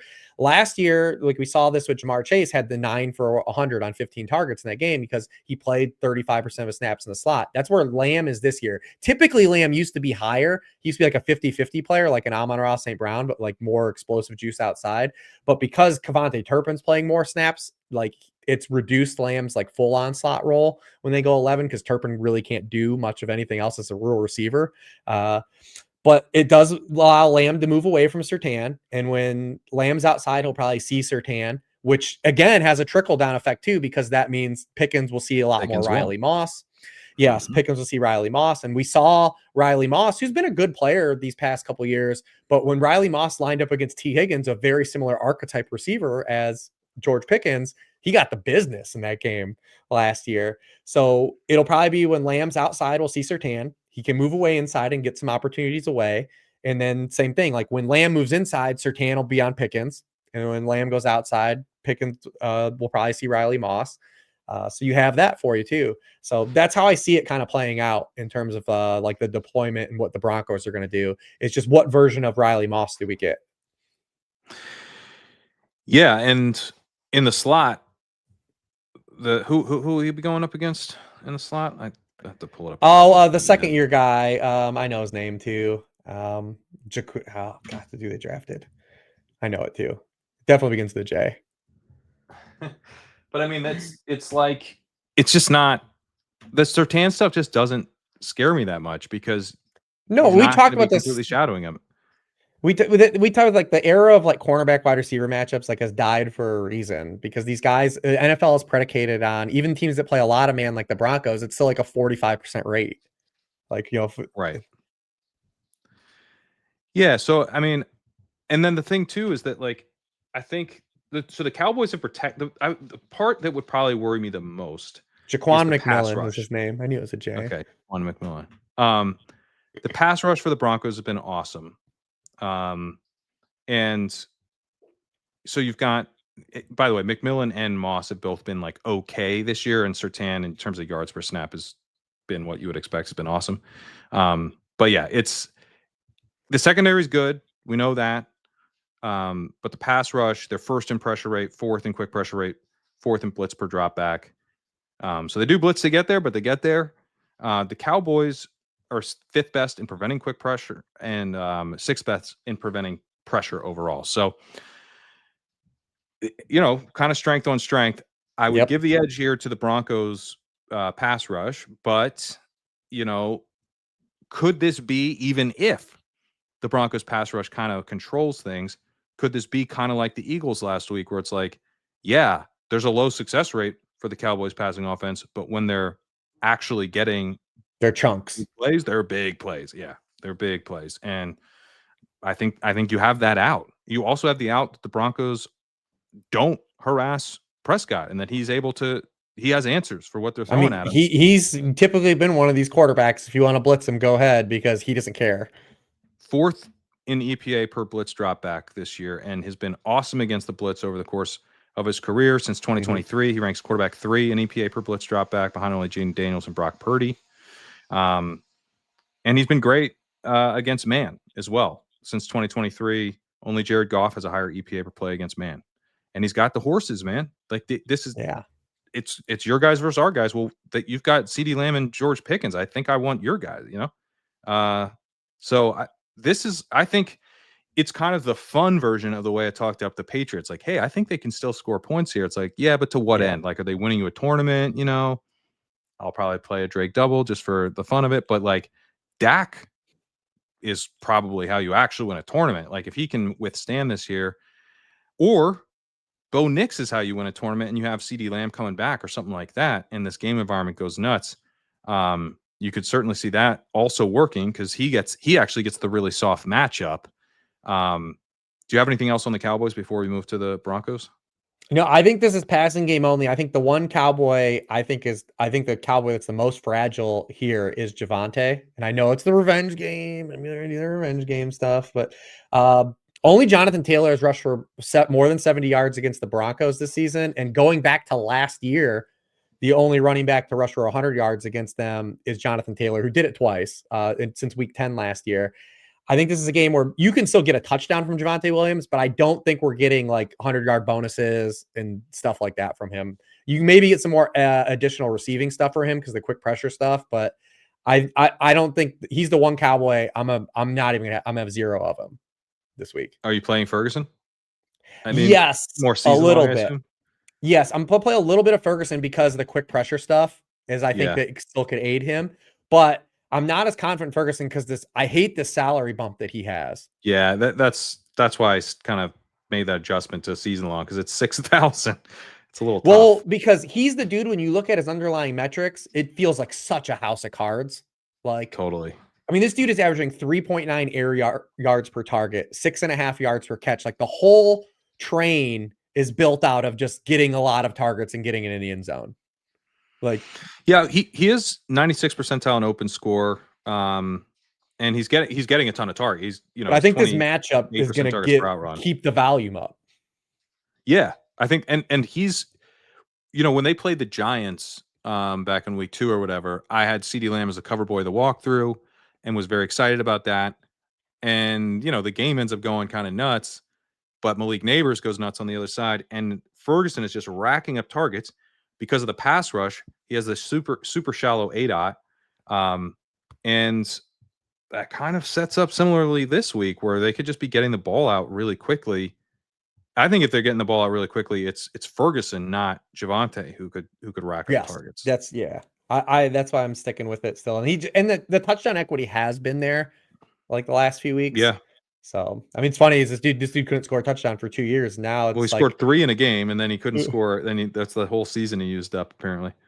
and Yeah, now we nice can't keep return him again. out, man. Yeah, so I mean, I agree with you. Like he's averaging 1.8 points, fantasy points over expected per game. So I mean, he's running really hot. But at the same time, the expected points are 15.4 per game, which is amazing. So I don't know. I don't think I can do it at 6,000. Like It's very expensive. in a week where salary's tight and there's so many other things I want to spend up for other than Jake Ferguson. So I don't think I'm playing him, but I could see him having a really strong game here. Well, I think the really reason I'm keeping him alive is for the full onslaught of this game because the Broncos have cheap pass catchers. Okay. Well, one of the cheap pass catchers is actually Evan Ingram, who I'm a little intrigued by here. He was 66% route participation last week, which if he was in that range would be like way easier than the 50% that he's typically at. Yeah. I mean, If that's he kind of was more Dalton Dalton Kincaid now. Kincaid, if he was Yeah, Denver Dalton Kincaid, you'd live with it. I think he might be now, especially in this game environment. I think he'll be You know, here. Yeah. yeah. So he's someone that kind of I'm intrigued by. I'm a little less intrigued by like the part-time receivers. Sutton is probably my favorite way Yeah. to just play this other than Nick's because he's so clearly the number one wide receiver. And I just want to bet on this game environment in a super soft matchup. And the Cowboys also being down Malik Hooker, who's on injured reserve, and then I need to check Donovan Wilson and Trayvon Diggs had Diggs back-to-back was ruled out. DNPs. Diggs is Ruled out. already. Okay. Yeah. So I mean, this is a really, really bad secondary now with the injuries, and they're already looking terrible. And they're not going to be able to do what they did last week here. So like Dallas. Oh, Wilson's out too. Donovan Wilson's also out. Yeah, last week three starters. And they went Superman heavy last week because they could get away with it. It was the first time this year they went man heavy, and it's because the other team was starting Chris Moore as their wide receiver one. Yeah, they're not doing that again. I don't think they're rolling back that rate of man coverage that we saw last week. No, it's back to this crap soft zone they've been doing, and they've been getting beat up on it. And to be fair, even if they do go man, great, like bring it on. We would love it. Yeah, we would love it. Yeah, well, especially with the personnel. But I have to believe that they adjusted last week based on, again, Chris Moore. I think so too. No, they were just like, you literally don't have any receivers. You can't. Please try to beat us with these guys. Yeah, but with 3 dudes in the secondary out, both safeties and a cornerback out, I don't think they do that. And if they do, like, holy shit, man, Sutton will feast. He's good against man. Yeah. That's where you want him. Yeah. I mean, I love Sutton. He's a clear guy to stack. I do I like Troy Franklin. Mims is going to get steamed, I think, or get chased. But I'm not doing chalky Mims. Oh God, no. It's the most DFS shit we ever, right? Like, but I don't think people like. I think so. Franklin, yeah, they're still rotating guys in, but this is just like I would only include Franklin in the stacks of the Bo Nix here. He's like just staying at like the 75% range. Like Pat Bryant's get enough. Your boy Pat Bryant this week you need is getting just enough to cut into that. But I don't think people realize like this. Like Troy Franklin is like a legitimate red zone and end zone role. Like, and it's like been steady. Like some of his role is when the ball goes bouncing off of other guys. Yeah, dude. But he's the wide receiver 6 in red zone target share right now. He's 11 red zone targets, asterisk 10 red zone targets. Yeah, well, that might not even be a target. I don't know if they count that. Yeah. He also has 3 end zone targets, and that doesn't even count these plays. So he has 2 2-point conversions on plays that were like dialed for him. So these are designed, like they're clearly like there's a like in this area of the field, like he's getting designed usage. Do you think that's actually bearish because this is a playoff team and they're using up the Troy Franklin 2-pointers during the season and they have the good stuff for later? I don't know. They needed those 2s last week, man. But no, they did. You're right. I just mean you. So if you're making me, and no, you don't have to play Troy Franklin. I'm just saying if you're making me pick a Denver wide receiver that's not Courtland Sutton, you're getting a guy that's still running the most routes behind Courtland Sutton and has the largest end zone role at significantly lower ownership than Marvin Mims. Like I'm gonna always bet on the former. It's so gadgety with Mims, and I guess they probably he's fun to pick. People love it. Like people like it. He does have great man's coverage stuff because he gets the splash plays. Right. But we don't know again. Like you're counting on what does Dallas do? Again, like I'm just gonna follow the guy. And Franklin could be terrible. Like he legitimately has been terrible for like 4 of the games.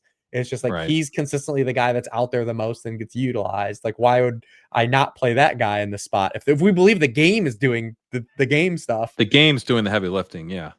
Why wouldn't we just take the guy that's on the field and getting end zone looks? Yeah. But then what happens to my brain is that I make that case for Franklin and then I go, why don't I just play Sutton then?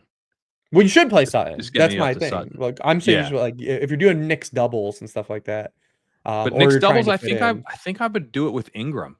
It's kind of where I've landed this morning anyway. I think Franklin and Mims are both playable, so I'm not saying you got to cross them off. Yeah, it's if you're not trying to jam Ferguson in. Yeah. I mean Ingram is 4,100, so I guess he's a little more expensive than you'd prefer, but he's more expensive than he should be. Yeah, he shouldn't be 4,100. You're like, hey, if could it be a 2 tight end week where I'm like, I was about to play Troy Franklin for 4,200. What if I go down to Evan Ingram? I guess they're pretty equivalent, I suppose. What if you Mims is only 39?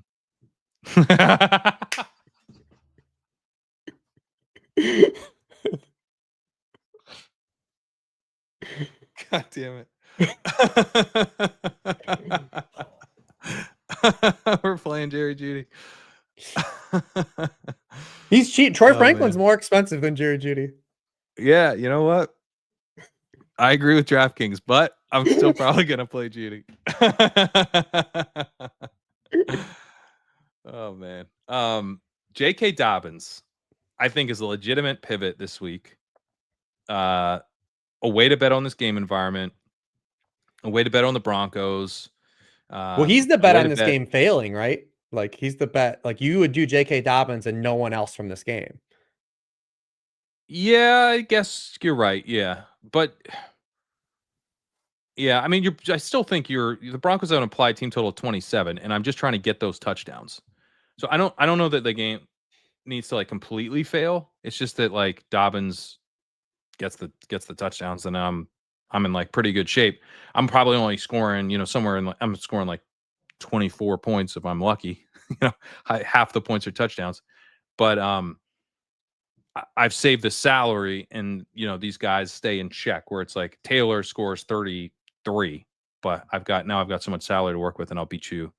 I'll find 10 points with the rest of the salary or whatever, right? So I think that's kind of the play. And of the kind of mid-range pivot guys that we've talked about, I think he is the most interesting because the Cowboys are bad against the run as well, and it's a pretty high implied team total with Dobbins having a clear lead, man. I guess he really did forget his helmet. Well, yeah, and then RJ Harvey's just anytime that they hand the ball off to him, he runs into his own guy. Yeah, not ideal. I mean, it's funny is like I wish these guys were one player so badly. Like it Me drives too. me. I just wish they were one player. I mean, because we have J.K. Dobbins in a role. Like if he doesn't score a touchdown, he's unusable because he's running around on 30% of the dropbacks. He has 7 catches this year for 22 yards. Like, and then Harvey's the complete inverse. Like this dude has 10 runs for 16 yards over the past 3 games. Like but he's getting just a little sprinkling of pass catching. I just wish they were one guy. I A little want bit. He had a Denver running 5% back. target share last week. Yeah, just So Denver running back. Just Denver Denver running running back. back would be good. That'd be a good play. Damn it, Sean. Because then you'd also get Bidet. You get McLaughlin. You get Sean everybody. Payton. Sean Payton. Thoughts on Knicks here because he's been so up and down this year. But I mean, Like I said, obviously this coming off game the does fourth have quarter, some volatility. it does. It Knicks really has does. been pretty bad most of the year. Knicks has been pretty bad, man. His success rate is really bad. Success rate. Here's the quarterbacks behind him in success rate: Dylan Gabriel, Cam Ward, Cooper Rush, and Joe Flacco. End of the list. It's rough. I mean, they were losing 19-0 for a reason last week, Yeah. going into the fourth quarter. When he has good plays, they're often very good. He's also behind an elite offensive line. Like he is the type of quarterback you would expect to be like frustratingly inconsistent, but then when it clicks, for it to like really click. But I wish they would just let him play though, like last week. Like Sean Payton is so indoctrinated into trying to make Bo Nix new Drew Brees that I think it makes Nix worse. Like I think you're right. he just played in the fourth quarter and was the best version of himself. Like when he just gets to run around and play stuff, like he can play. Like he can be good because he actually can throw downfield. Like he's a really good downfield passer and was in college. It's just You know who he's they really like? He's like Caleb Williams. yes, yeah. That's the style of quarterback that he's actually like. But But he's got way better protection, so it works more frequently than it does with Williams. But Sean Payton is just so hell bent on making him new Drew Brees. Yeah. But I mean, God, there's so much upside here. It's hard not to. Yeah. He's like one of these guys like you have to play some of this week. It feels like. I think so too. Because he also comes with the rushing. It's not only that the Cowboys are allowing the most passing points per game, they're also 31st in rushing points allowed per game to quarterbacks. Right. So. Yeah. And they have injuries. All of these Yeah. numbers don't even. It's like you have the worst numbers, and normally when you have numbers like this, it's like, well, they're getting this guy back. They're out. Yeah, like we talk about the Ravens. Yeah. Yeah.